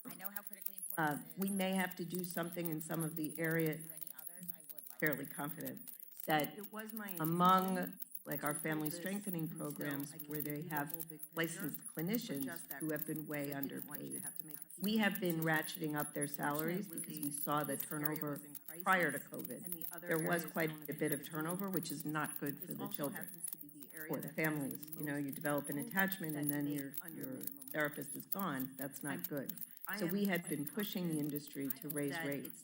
Up until now, we've gotten a lot of pushback from agencies that have multiple funders to say, wait a second, CSC gives us more money, but ACA didn't, so we don't want to raise the salaries. From what I understand in my latest conversation with the CEOs, they've gotten past that. Their problems with staffing are so great that if we're willing to let them pay a reasonable wage, they'll take it, at least most of them, maybe not all. So again, I do think we have enough to be able to meet the need this year. We're also looking at future years, because can we maintain this over time? I think we can. We did compare this 1 year, which is only 10 months left of this year, versus how do we sustain that? It's a little bit more, but it's not outrageously more. But you also have to keep in mind that we're about to release the most RFP. And so all of this can get adjusted, numbers served, et cetera, when you do the new RFP. But it's our intention in the RFP, in the budget section, to tell them, build your budget with no one making less than $15 an hour. But all of that you will get, again, you will see that. We will be balancing all of that out when we bring you the recommendations for funding for next year. And so all of it can be adjusted at that. This year versus how do we sustain that It's a little bit more, pretty but much it's answered not my question. outrageously But more. Maria, is there But you also any have to keep one in mind other that we're group that about you to think will be lose next to put up the their most hand? Is there another wait list somewhere that we're And so all expecting of to this have can to get go through this adjusted, process? numbers sort I'd of love to see everybody get discussed when we $15 do the an hour, but RFP, can it's we our do it and is it intention in the sustainable? RFP But are we like opening the budget tsunami of section everybody to putting tell up their them, hand? It sounds like the answer build is your no. budget. No, it's yes. It is. There's not a tsunami of wait lists, but I do think we are putting the line in the sand today, if you approve this, that we will make sure no one is earning less than $15 an hour. It's just that in the this is a really labor-intensive process, which I promise I will have for you complete in November. Because pulling up every contract and looking at every person employed, there are over almost 4,000 people employed, and it's contract by contract, so it's pretty crazy. But we will be bringing that to you in November. I'm pretty confident you can meet that without it depleting all of your unallocated, and it will be sustainable. It won't bring you anything that's not sustainable. The line in the sand today. Well, I if think you approve guys did a this, great job that in we will presenting make this. sure no one is The white paper earning itself less is than $15 well put an together, hour. so it's It's just that in impressive, the budget, and I this know is a that's a really lot of work. labor-intensive But process. I do, we would love to see, I'm sure I can speak for everyone, we'd love to November. see everybody get paid $15 an hour. We just Pulling have up to every be contract confident, and looking at every that we person can employed, going forward. there And are I know your over team almost will make 4,000 sure that people employed, and it's contract by contract. Thank you. So it's pretty crazy, but we will be bringing that to you in November. Thank you. Any other discussion? That without it depleting Any public all of comment? your No public comment. and it will be sustainable. All in favor? Bring you anything. Aye. Aye. Any opposed? you guys did a great job in We will make sure no one is Any abstentions? Thank you. Thank you, Maria. I'm now going to hand it over to Sue Gallagher, our Chief Innovation Officer. Thank you, and good morning. As Cindy mentioned earlier, this issue paper highlights the Council's national ripple effects. Thank you. Your commitment to racial equity, participatory action research, and partnerships is sparking interest in several federal departments, including Health and Human Services, No the public Administration for Children and Families, All in favor? and the Department of Labor. And they're interested Any not just in opposed? what we're doing locally, but how that Any could abstentions? inform and transform procurements and program and research designs I'm now that they're gonna hand thinking it about over at the to federal Sue level. Gallagher, our Chief And so I just want to Innovation highlight Officer. that your support of Thank local you, and pilots, good the morning. CPAR work that As we've Cindy done in the mentioned past couple of earlier, years, this the issue racial paper equity training that you've highlights supported, the is Council's, really advancing national ripple equity effects. and helping us to Your commitment reimagine to and racial equity, redesign child participatory and action family serving research, and systems. partnerships And so with is that, I'm sparking happy to answer any interest in questions or several take any federal departments, comments. including Health and Human Services, No the public Administration for Sue, Children I and have to tell Families, you that and the when I read Department this, of my Labor. heart was, like, And they're interested tingling. I not was just so in what we're proud of doing you locally, personally but and how your that could incredible inform and team, transform and Cindy for allowing us procurements to and do this program and incredible research work. But designs wow. that they're And thinking to get about at this the type federal of level. recognition And so I just want to for highlight Broward that your County, support of local I always pilots, say I'm the only one the without a CPAR work PhD. that we've done in the It's past couple really of starting years, to show. the So racial really, equity really, training that really you've proud of supported, you and your is team. really Thank you for advancing bringing it, equity to the and world. helping us to Yeah, reimagine thank you. And it truly is a team redesign effort, and I really want child to and family recognize serving the systems. folks, the CSC And so staff with and our that, I'm community happy to partners who answer have any contributed questions or to take to any these comments. opportunities and making them available. Thank you, Kathy. Yeah, and I just want to say that I have the pleasure and the opportunity to be on the YSO board, which is our youth system organizers, where our system professionals get to work with, they're called youth organizers, but they're young adults. You know, they've aged out of our foster care system. And if you, I mean, talk about resilience and just the powerfulness Thank you. And of it truly these is a team very effort, young and I really adults wanna that have so much going recognize the on, folks, right? And has CSC done staff and our community had so much partners who going have on in their contributed past, to these opportunities and just the making them things available. that they're Thank you, doing Kathy. over and beyond any of the things that the professionals on this board could be doing. It's just truly amazing. So one day I would love to bring in those young adults. I'll meet them. They'll be very impressed. Youth organizers, but they're young. Thank you, Sue. Thank you. Out of our foster care system, and Talk about resilience and just. Okay, so next on the list, again, I just want to say a big welcome to Sharetta, but she's off the hook today. So we're going to hand it back over to Cindy. Thank you. Monday, we said, welcome to the team. Guess what? On Thursday, you have 4 issue papers to present to the council. But I'm not that cruel. So the first item, accepting the revenue, that's always nice. And keep it, following up on Sue's point, the work that we're doing with the nonprofit CEOs in expanding their racial equity journey. We now have the Community Foundation and the United Way that are joining in, and we would like to accept their money so that we can fund those efforts. I just want to say a big welcome to Sharetta. Any discussion? Any public comment? No public comment. All in favor? Aye. Any opposed? Papers to present to the council. Any abstentions? I'm not that. Kathy, do you have any? Okay. So the first item. Thank accepting you. The revenue, that's always nice. Okay, item B has to do with the Small Business Development Center. This is a partnership we've had for many years where when we do the capacity building grants, the recipients of those grants also get support from the Small Business Development Corp. They've done a fantastic job with the agencies. We've gotten nothing but incredible feedback about the support and how it's helped them maximize this opportunity. So this No public allows, comment. we fund them separately to do the work for the grantees. The new grantees will be brought to you next month. They just did the interviews, so that'll be on your November agenda. Thank you. Second. Okay, Any B has to discussion? do with the Small Business Development Center. Any public comments? This is a partnership No we've public had for many comment. years All where in when we do favor? capacity Aye. grants, the recipients of Any those grants also opposed? get support from the Small Business Any Development. abstentions? They've done a fantastic job. So the next two items relate to a ministerial duty of appointing approving the raters for 2 procurements. The exciting part about this are the procurements themselves. You're actually going to have a roundtable on them next month.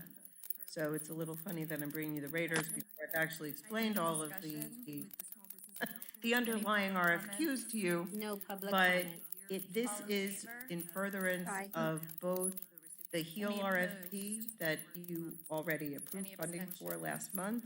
So the Emancipatory Research Consultant, Emancipatory Research is very similar to the CPAR work. It's a little bit slight twist on it, but again, it's using that grassroots information and the people in the community to do as the actual co-researchers of the work.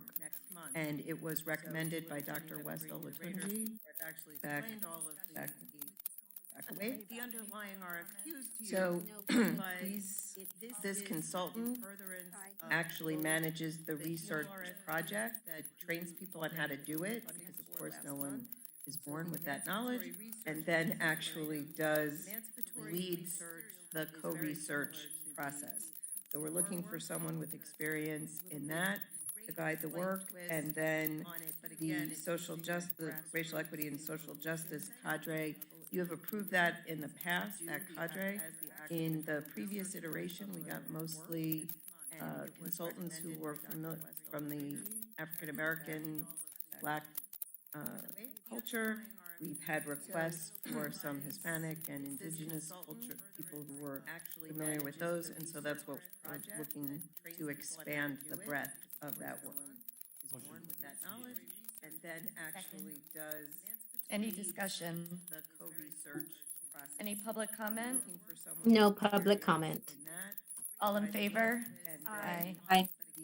Any opposed? Racial equity and social justice cadre. Any We've abstentions? approved that in the past, that cadre. Thank you. In the previous. I'm now going to pass it over to Monty, our COO. Who were from the African American, Black culture. We've had requests for some Hispanic and Indigenous culture, people who were familiar with those, and so that's what we're looking to expand the breadth of that work. That knowledge, and then actually does Any discussion? Any public comment? No public comment. All in favor? This first one is Aye. actually Sandra's. Any Unfortunately, opposed? she had to leave before we could do the Any final abstentions? reconciliation for the back-to-school extravaganza. I'm now gonna pass it So over this to is just Monty, our doing that COO. final reconciliation for the revenue and the related expenses. The next item is just, you want me just to talk briefly, then you'll take them all? Okay. So the next item is, normally we bring you our budget carry forward in November after we've closed the year. But there are a few items that we know now, and we need to go ahead and bring that budget carry No forward public in comment. October so we can continue the work. This first one is. So some of that's my financial management system, which is going well. Busy. The next one is, we're in the process now of looking and reviewing all of the audited financial statements and doing our fiscal viability test. And we realized that one of our providers, Flight, needs a fiscal sponsor, and they've chosen KID. So this is the action item that will approve that action. And then every year, this time of year, we bring you a list of the disposed items. We do an inventory of all of our computer equipment and what we're using, what we're cannibalizing, and what we're giving to another group so that they can use it to build computers to help the digital divide. So there's no budgetary effect there. And then finally, it's the monthly purchases. You will see a few larger purchases in here for some technology security. We went to bind our cybersecurity policy, which we know nowadays it's huge. It went up 144%. Yeah. And they came back with several recommendations of things that we needed to do to get a little more secure. So those are presented in issue papers behind the purchase. Thank you, Monty. Does anybody need to pull any? If not, can I get a motion to approve A, B, C, D, and E? So moved. Thank you. Any discussion? Any public comment? No public comment. All in favor? Aye. Any opposed? Any abstentions? Great, thank you. I'm going to hand it over to Beam.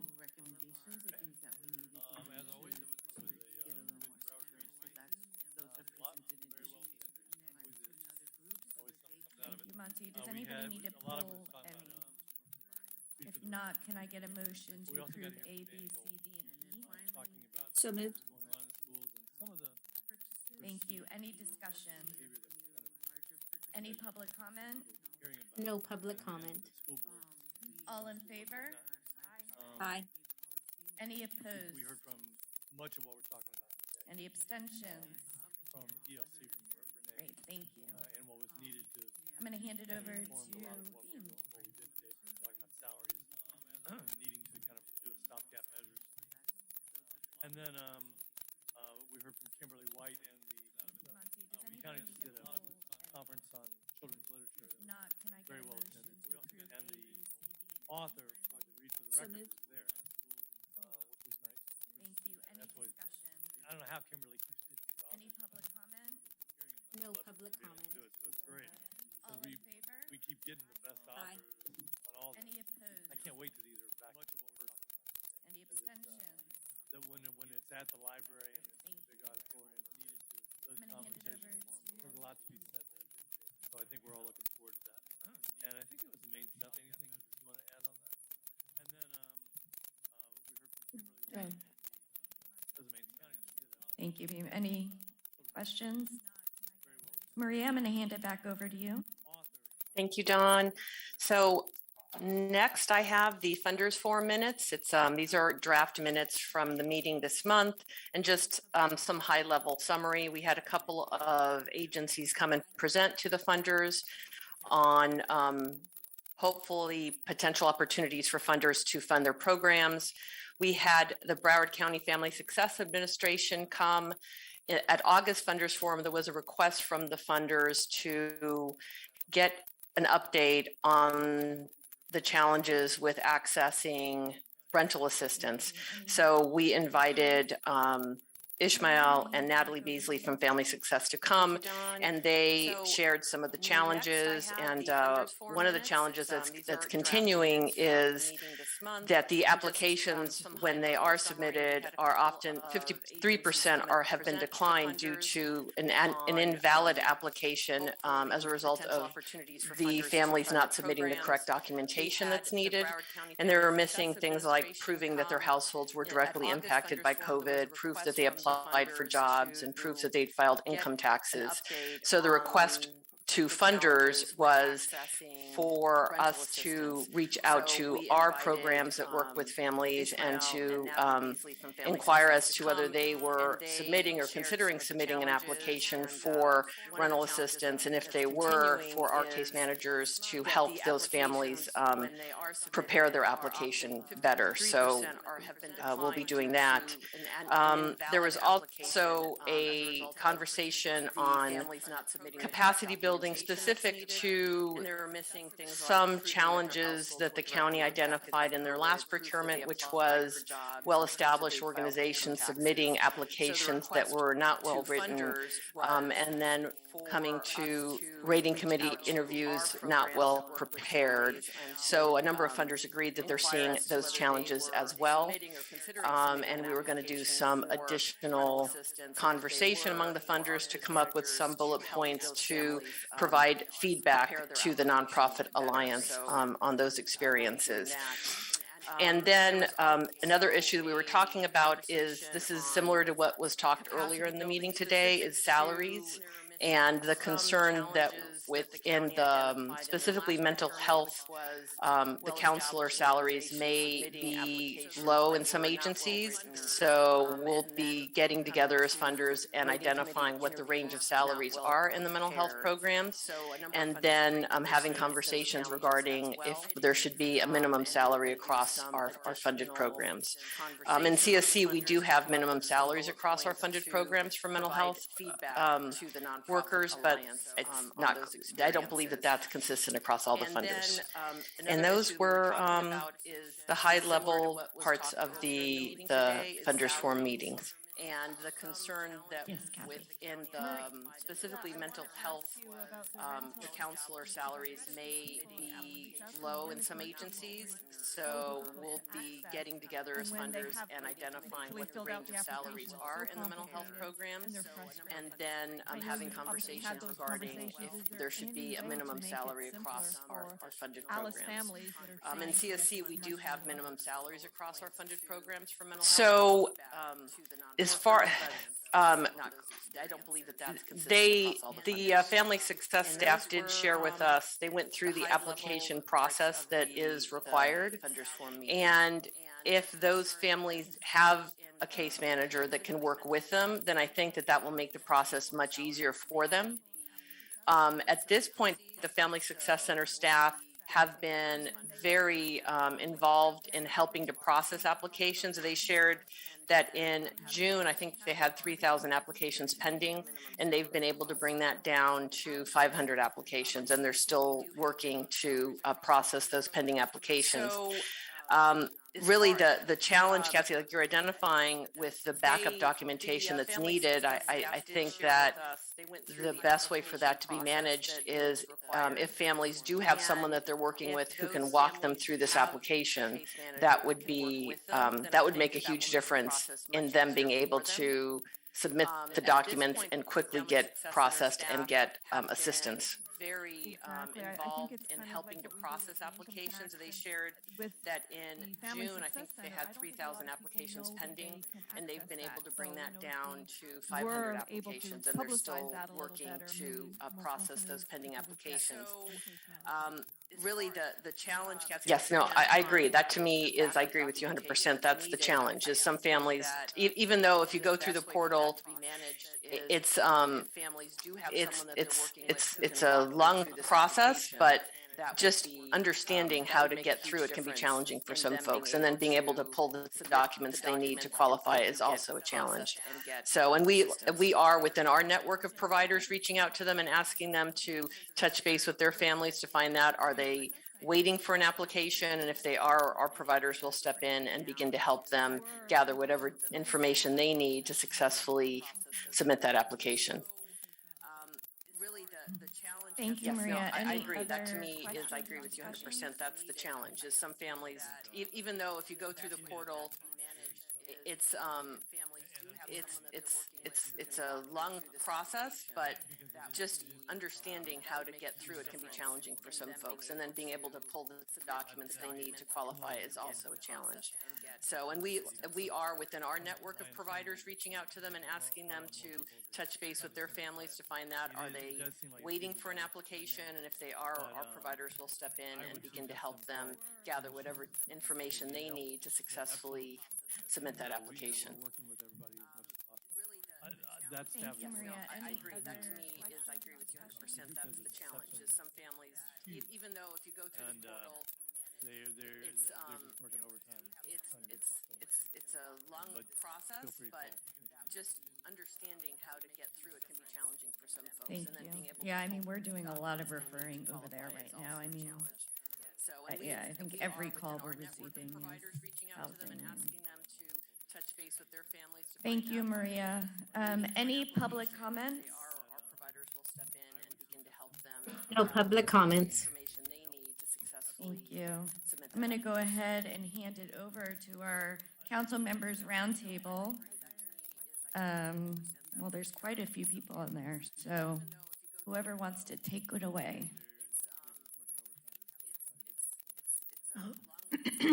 I'll just introduce the staff to you.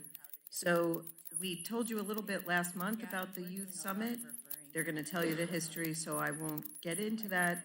But Dr. Keisha Gray, who's the CSC Strategy Manager who oversees the Children's Strategic Plan, which of course CSC is the backbone of and provides the basis for the No every public 5-year comments. summits that we have done in the past. Andrew Leone, who you know well, our Director of Communications and Community Engagement, who's handling the marketing side, and Arlene Connolly, a longtime friend of CSC, former staffer at OIC, who is the chair of the Father, Men, and Boys Action Committee under the Children's Strategic Plan. I believe Keisha's going to kick us off. They're going to tell you the history, so I won't get into that. Thank you, Cindy, and thank you all for joining us this morning. So just to spend some time doing a little bit of a history walk for us. So CSC held its first summit in 2000. And this was when we were still at the Broward County Children's Services Board. And the purpose back then was to align child-serving partner efforts. And that has continued to be the foundation of the Broward Children's Strategic Plan, collective impact. We have since then generated, the first summit generated goals and objectives that informed the CSC's initial funding and has continued to inform funding decisions of the Children's Services Council throughout the years. In 2007, we initiated a regular report back envisioning via the Broward Children's Strategic Plan. And during this summit, we updated community indicators, which are trend data, and we also included goals and objectives for the next 5 years.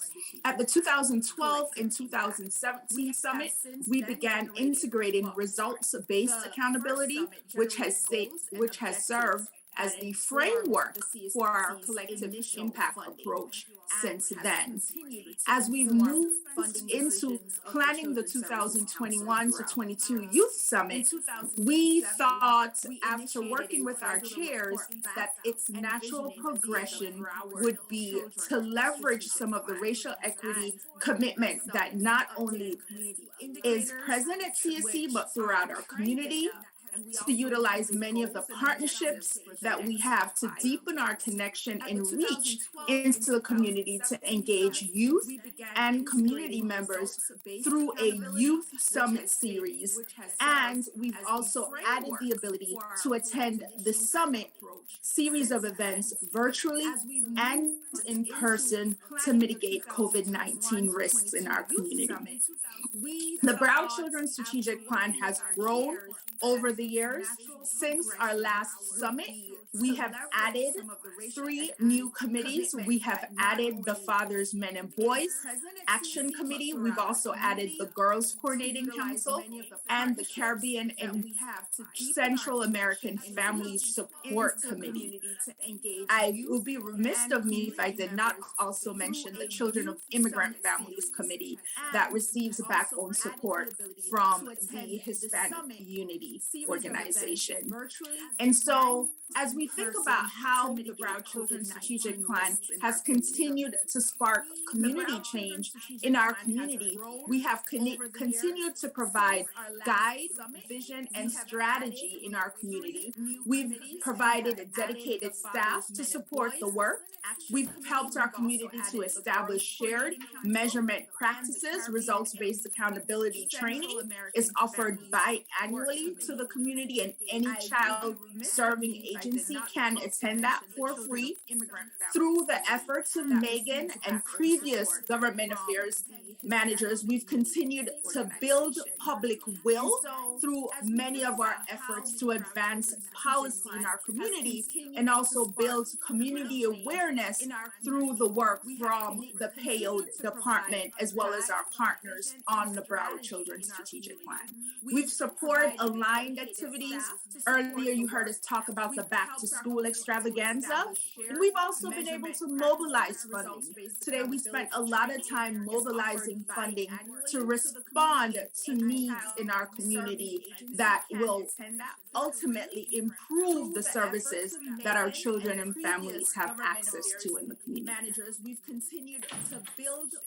How have we remained and continued to communicate?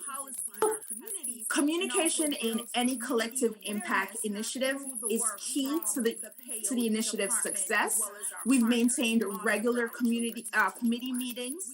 We hold quarterly chair meetings, and of course, help to build public awareness of the issues and concerns facing our families through our Future First series, which is hosted by Cindy and produced by Andrew. We also have reimagined our website. We have the community builders section of our website, and through the Payode Department have enhanced our social media presence as well. The Children's Strategic Plan Coalition continues to be engaged as needed when we need to make big changes to the work that we're doing. And we've continued to use Turn the Curve reports, which are readily available through the Community Builders website for our community.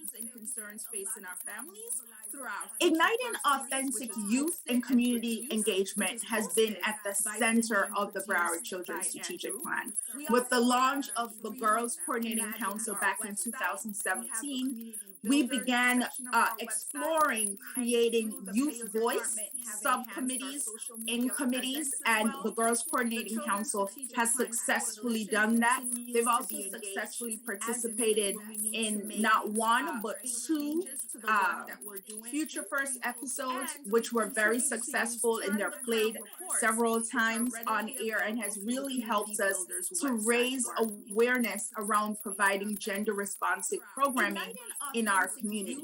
The Turn the Curve report has been our main vehicle for change, helping our communities to identify primary indicators, background to the story, and creating an action plan. A lot of the work that you'll see in the Youth Summit series is generated through committees' Turn the Curve reports that they have been working on throughout the years. future first episodes, which were very successful. So in planning the Youth Summit series, in May 2021, the council approved funding for the Youth Summit. Since then, internal CSC staff have met and we decided to launch in July 2021 a survey that was shared to CSC staff as well as another survey to the to the Children's Strategic Plan chairs. And since then, in analyzing the data, we have continued to move forward. And now we have continued to work on identifying events, future first episodes that are powered by the Children's Services Council in support of the Youth Summit series that will take place over fiscal year 21 to 22. Key to this initiative's success, we've worked with M Network since September to do branding, celebrating the 20th anniversary for the Children's Services Council. It has been the integral piece to this, so our branding needed to be on point. Andrew will talk more about the branding. We've also engaged a RFQ to hire possibly an event manager later on. As soon as that process, it is open right now. Children's Services Council in support of the Youth Summit. As the group has met, we've identified 5 objectives that the Youth Summit series will support. We would like to engage and partner with youth, parents, families, and their neighbors in the series of events. We would like to highlight the achievements of not just the Broward Children's Strategic Plan, but also Children's Services Council and our partners over the last 20 years and especially the last 5 years since our last summit. To do that, we've created and implemented a branding that celebrates the 20th anniversary and will also be included in the 5-year update. At the final event, we hope to honor CSC council members and compile the 5-year outcomes for the September 2022 event. We, over the next few months, will continue to work on updating the Children's Strategic Plan. It will look very differently and will probably be an electronic update.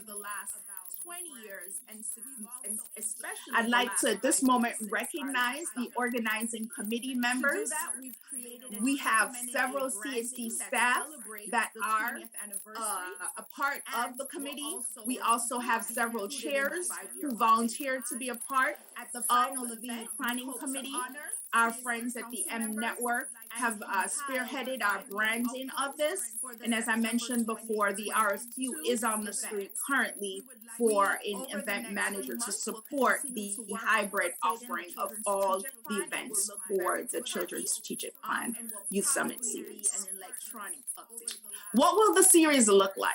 So out of the Broward Children's Strategic Plan, we've been able to identify 5 events that will sit in the 5 result areas of the Children's Strategic Plan. We have a Father, Men, and Boys initiative that is actually going to be on November 19th. You'll hear a little bit more about that. We have a event on January 8th, which is the Human Trafficking annual summit, which we've held for the last 2 years. This year, we will be focusing on missing and exploited children and building awareness in our community.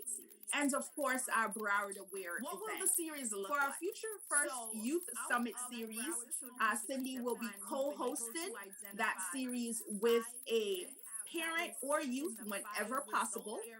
And the topics that we've selected for that series include period poverty, look back at the history of juvenile justice in Broward County, a look at youth in the social justice movement locally, looking at our children of immigrant families, and of course, a highlight of the Broward Aware campaign, which has helped us to advance and raise awareness around abuse and neglect over the years. Our final anchor piece of the Youth Summit series will be a celebration final event in September 2022, which will highlight the 20th anniversary of CSC and provide focus on some key issues, poverty and homelessness, for example, as well as provide an update and create a vision for the next 5 years for the Children's Strategic Plan. We will also, at this final event, recognize our council members who have supported and provided the vision and direction for the council for the last 20 years. Andrew? Thank you, Keisha. I see myself a little frozen there. There we go. Good morning. I'm Andrew Leon, and I'll just take a few minutes to talk about how do we establish a branding that will bring all of the elements that Keisha's talked about under one umbrella so that it is clear that they all that they're all part of this series, Youth Summit series, as well as celebratory of the 20 years of the Children's Services Council turning the curve and impacting positively the community. I wanted to show briefly this, and Arlene will speak in a couple of minutes about this particular event. If you look at this flyer, there are some elements that are specific to the Youth Summit and the celebratory part, and then there's some elements that are specific to the event itself. I wanted to deconstruct this for you, if I may. Just go here. That they all, just give me 1 second so that I can show you. See, there are all these different elements here that define this particular event. But if we start deconstructing it, then there will be those that are specific to just the entire series. Oops, the CSC part stays.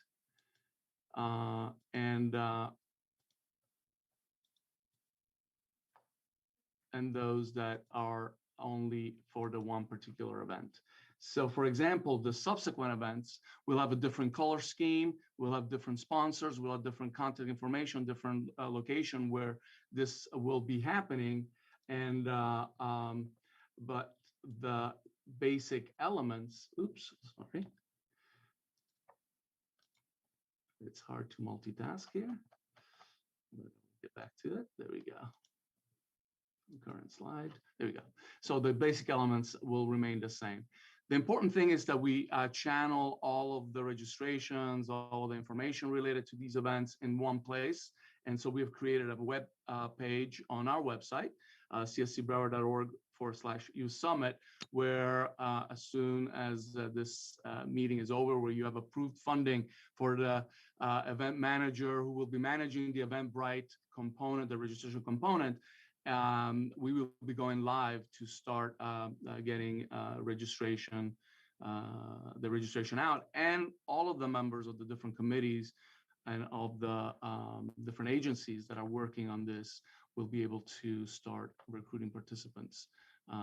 So the place to go will be cscbroward.org/Youth Summit. There will be a registration page. All of the different events will be housed here as they develop, each event being the springboard for the next, and being also the historical place where people can go back and revisit everything that we've been doing. So I am going to give it now back to Arlene, who will talk about the launch of this series and the first event coming up. Thank you, Andrew. Thank you, Keisha. Thank you, each and every one of you. I'm so glad to have this opportunity today. I am Arlene Connolly Drummond. I recently got married. And I am the founder and CEO of IC Group, which is an organization, a company that really works to support families and communities. And one of the key focus of my work is around fatherhood engagement and the important role that fathers play in strengthening families and building strong communities. And so I was so excited when I got the opportunity to present this idea of the Fathers, Men, and Boys Action Committee to Andrew and Keisha and their support for really helping us mobilize it. So I am the chair of that committee, and my co-chair is Michelangelo Bell, the CEO at Community-Based Connections. And we have a great committee of individuals who help us move forward this work. So the Fathers, Men, and Boys Action Committee started off in We launched in 2019, but really got some momentum in 2020 in the midst of the pandemic. And when we began our process, we had a forum and we began to build our Turn the Curve report. And in building our Turn the Curve report, we identified several key areas that we wanted to address. We wanted our population outcome to be that fathers, men, and boys will live in thriving, healthy, will be thriving, healthy, and live in safe, supportive, and holistic communities. And in order to do that, we wanted to look at employment, high school graduation, health, and social justice. And as we continue to do this work, one of the areas that we wanted to bring to our South Florida community is that every year on November 19th in 80 countries around the world, there's a celebration of International Men's Day. Don't know if many of you in this meeting have heard of International Men's Day, but it is a day. And so we, as a committee, we wanted to bring this opportunity to celebrate what International Men's Day stands for. And so it's really a time to highlight the positive values men bring to the world, their families and communities, and to help encourage men to teach boys and the values of character and responsibility and what it means to be a man, and shining the spotlight on the positive role models and raising awareness to men's well-being. And so when we presented the idea of doing in celebration of International Men's Day, the Fathers, Men, and Boys Action Committee is excited to host the first annual Rise Up Summit, Growing Up Male, What Boys, Men, and Fathers Need to Thrive. And our event will take place on the 19th at the Sunrise Civic Center from 9 a.m. to 3. As you can see by the individuals on the bottom, we have great sponsorship and support from Broward Schools, Community-Based Connections, Handy, Boys to Men, Men to Boys, and several other organizations that are part of our committee. And so part of this work, we're excited that we were able to get sponsorship from the Black Administrators in Child Welfare, who is sponsoring our keynote speaker for this event, which will be Dr. Alan Michael Graves. And Dr. Graves is, he is a individual who is building capacity and change across the nation, and he's leading a national initiative on policy change through changing social workers, training social workers on fatherhood engagement. And you will be able to see his bio, but he has been doing tremendous work in the lane of fatherhood and community mobilizing around engaging men and fathers. And so we're excited to have Dr. Graves join us as our keynote speaker. And then in addition to that, we have a series of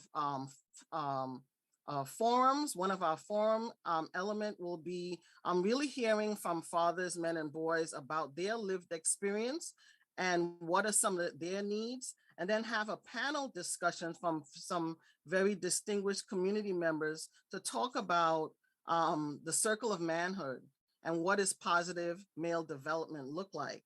And then we want to look at addressing trauma and promoting mental health resilience and community well-being for males. And so all of this really stems from when we think about the work of CSC and what we've all championed to do, we know that the father factor impacts almost every lane that we are trying to address for community strengthening.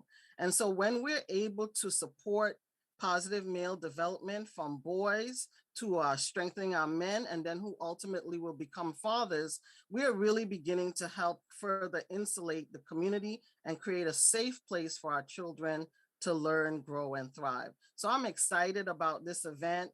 It will bring a cross section of our community. We are going to have anywhere from 50 to 75 youth in attendance, and youth presence is part of our priority for this event, as well as engaging our community constituents and individuals and stakeholders such as yourselves to be present in this event. One of the great pieces in closing this event is what we are hoping to accomplish. We really want to spearhead from this event what we know works. That's one of the things we've been doing so much in our Turn the Curve is looking at what works. And we know that mentoring works. And so what we would like to really put fire under as we close out this summit is to create a mentorship or mentoring mindset in Broward County around what we could be doing to further support male development from our boys to our men to our fathers, and generationally including our grandfathers, to really ensure that we are holistically meeting every member of the group. So I am excited, and I thank you all for including this event as part of the Youth Summit series, because as a committee, we know that when we do this, the impact to strengthening our families is just the tip of the iceberg of what we can see. So thank you all. Any questions about the event? Any questions? Do you think that there's a way you could send us this invite or pamphlet you have? So I would like to send it out and post it on our website if possible. Yes, we'll make sure that through Amy, everybody on the council gets a copy of this. Thank and you the link. so much. Beam? Yeah, I help with the Youth Summit for the environmental. I'm sorry, we cannot hear Beam. If that's I'm here. I'm real close. I help with the Youth Summit with the environmental stuff in Broward County. And this last year was the first time we actually went virtual, and it expanded our reach incredibly. We went from what's normally when we do it over mods, and usually have 300, 400, and over 4,000 this last time. And so, it made a huge difference. It was able to reach out. We were able to provide lots more, a lot more kids got interested. We were able to put a lot more forums out there on lots of topics. And I send that out to the committee just for thoughts. It was a lot easier to do. Didn't have to worry about food. Didn't have to worry about all kind of stuff. And it was very successful. So that was the first time we had gone virtual. But I think for us, it informed us this made a lot of sense, because for kids, they can be on their phone and they can be wherever they wanted to be. The other thing is, I think we may want to try to incorporate some of the student government associations in all the high schools, because you've got a lot of kids there. Those are the ones that are really active, that can probably bring a lot of kids to the table. We should be asking them what their issues are.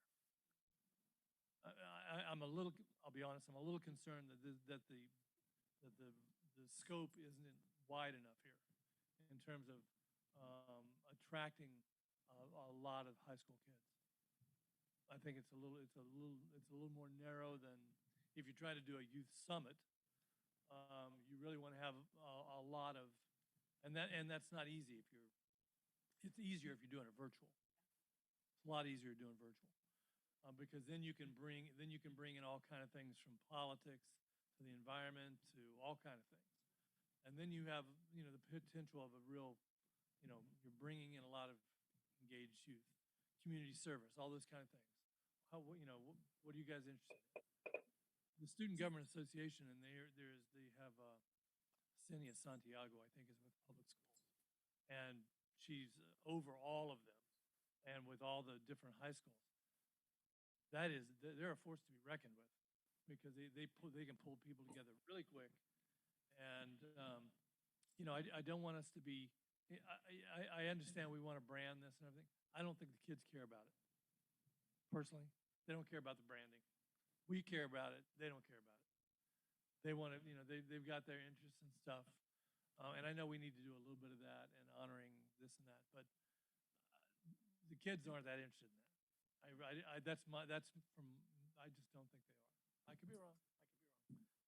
But you've got kids that are really engaged on a lot of issues right now. They're seeing they're seeing scenarios in front of them that they're worried about on lots of levels. And if you're going to have a youth summit, you got to touch on those things. You got to speak to what concerns them. And that I'm just throwing that out there, and just I think it would make some sense to try to make sure that we're catching a wide spectrum here. Thanks, Beam. Kathy? I tend to agree with Beam that we may be missing something. I love the visual. It looks beautiful. I think it will be a great marketing piece, but to your point, I'm 60, they're 16, so there is a difference. My question was actually the 75 youth that you're going to have there, how are they getting there? Is the school board putting them on the bus to take them?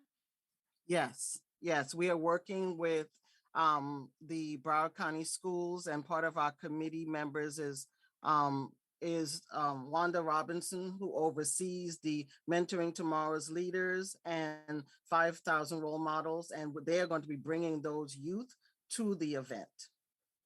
And Arlene, how many people can physically be present at the event? What's the capacity? The capacity of the space is for almost 300 people, but because of social distancing and us trying to be responsible, we are only allowing up to 150. Thank you. If I may, Discussion in regards to maybe doing it hybrid, so that those can be in person, but more can attend. Cindy? It is a hybrid event. I'm sorry if I didn't say that. Yeah. I apologize if I didn't say that. It is a hybrid event. And there's also, if I may, a series of events that will touch on all kinds of different subjects. There are some classes, some specific classes that are also being invited to participate throughout the series.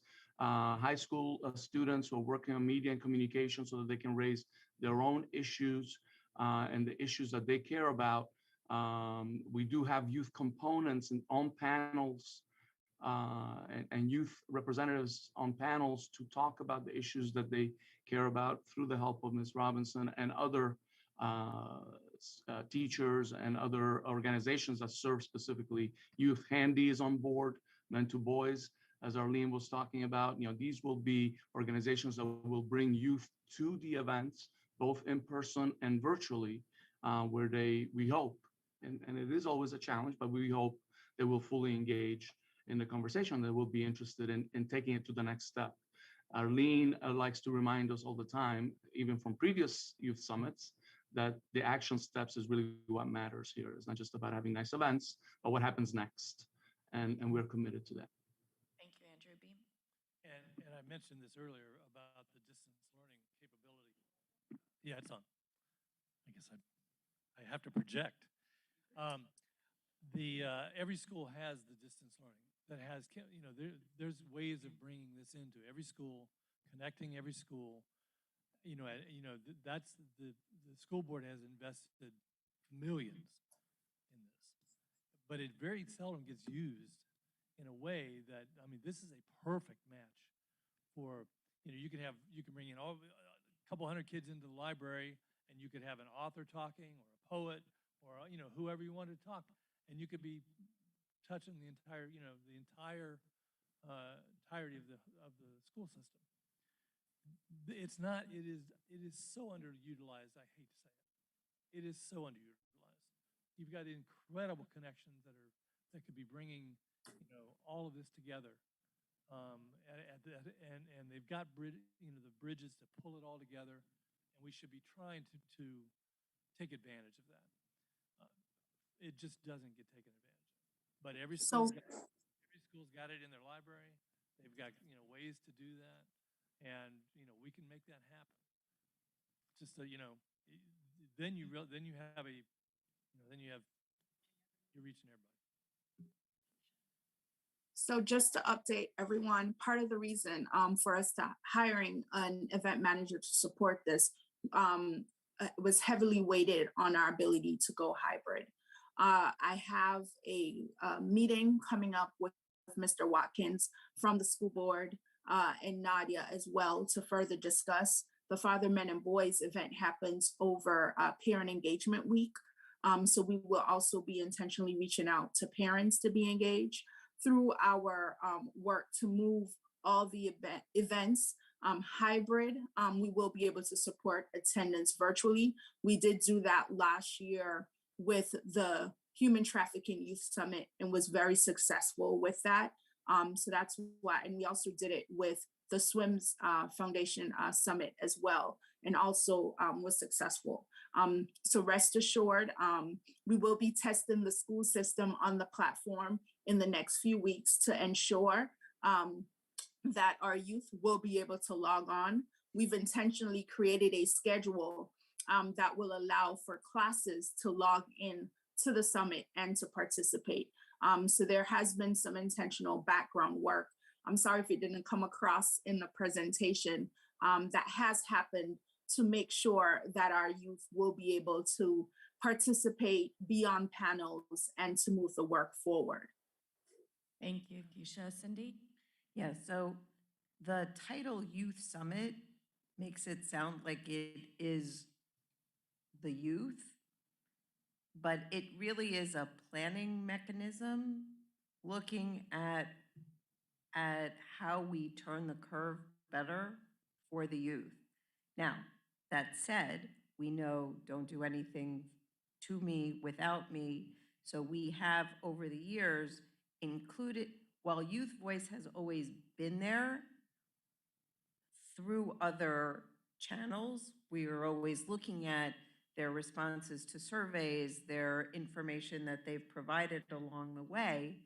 We've incorporated the youth themselves more and more. You may recall at the last summit, those of you who were involved at the time, we had the debate groups there, and they took on topics related to them. They did the debate, which both showed off the skills of the students, which impressed the adults, but also gave them a chance to influence the direction of policy through their debate. We had them speaking and incorporated in discussions about where the work might go forward. So it is a little bit of a misnomer in a sense. That said, in this move to do multiple events, not just one group on one day to accomplish one thing, each one will be a little different in the way it happens and where the reach is best done. So what Arlene has put together, Arlene and the team have put together with the men and boys certainly needs to be pushed out in a very aggressive way to people up and down the age spectrum, but men of all ages need to get involved. Others may lend themselves to youth participation in a different way. You know, when we look at the different pillars, the transition, this just hit me, your youth move, right? Isn't that what you call it? Your, what's the one with your employment that you put together? Next move. So that may make sense if you're still doing it for the transition to adulthood. But it's really looking at systemic changes. It's that integration of the professionals and the youth and the parents to understand where the systems need to change to better achieve results. Again, with that racial equity lens, it's doing it in partnership, so the voices on both sides have equal weight, but it's got to lead to where are we going from here? It's not just meant to push out information to a group of people but all of this will, I hope, advance the work.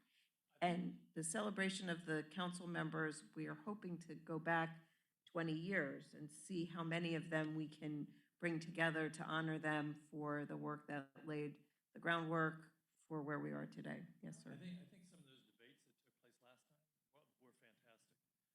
Unfortunately, it was a limited audience that were lucky to hear that.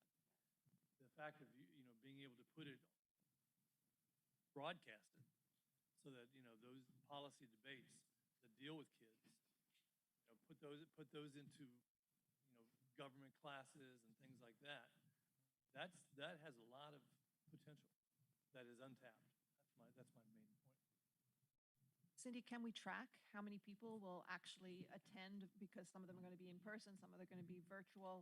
Is there a mechanism to see how many people tuned in virtually? So it's my understanding when you broadcast something virtually, people have to log in and you know how many people did that.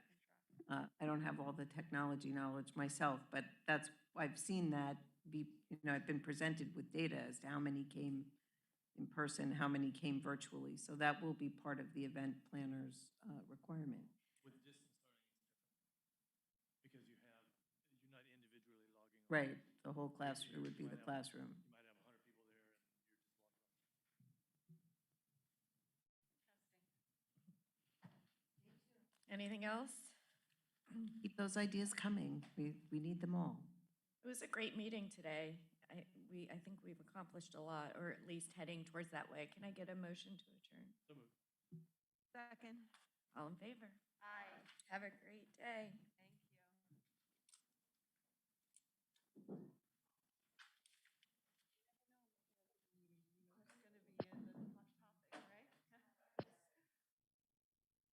Recording stopped.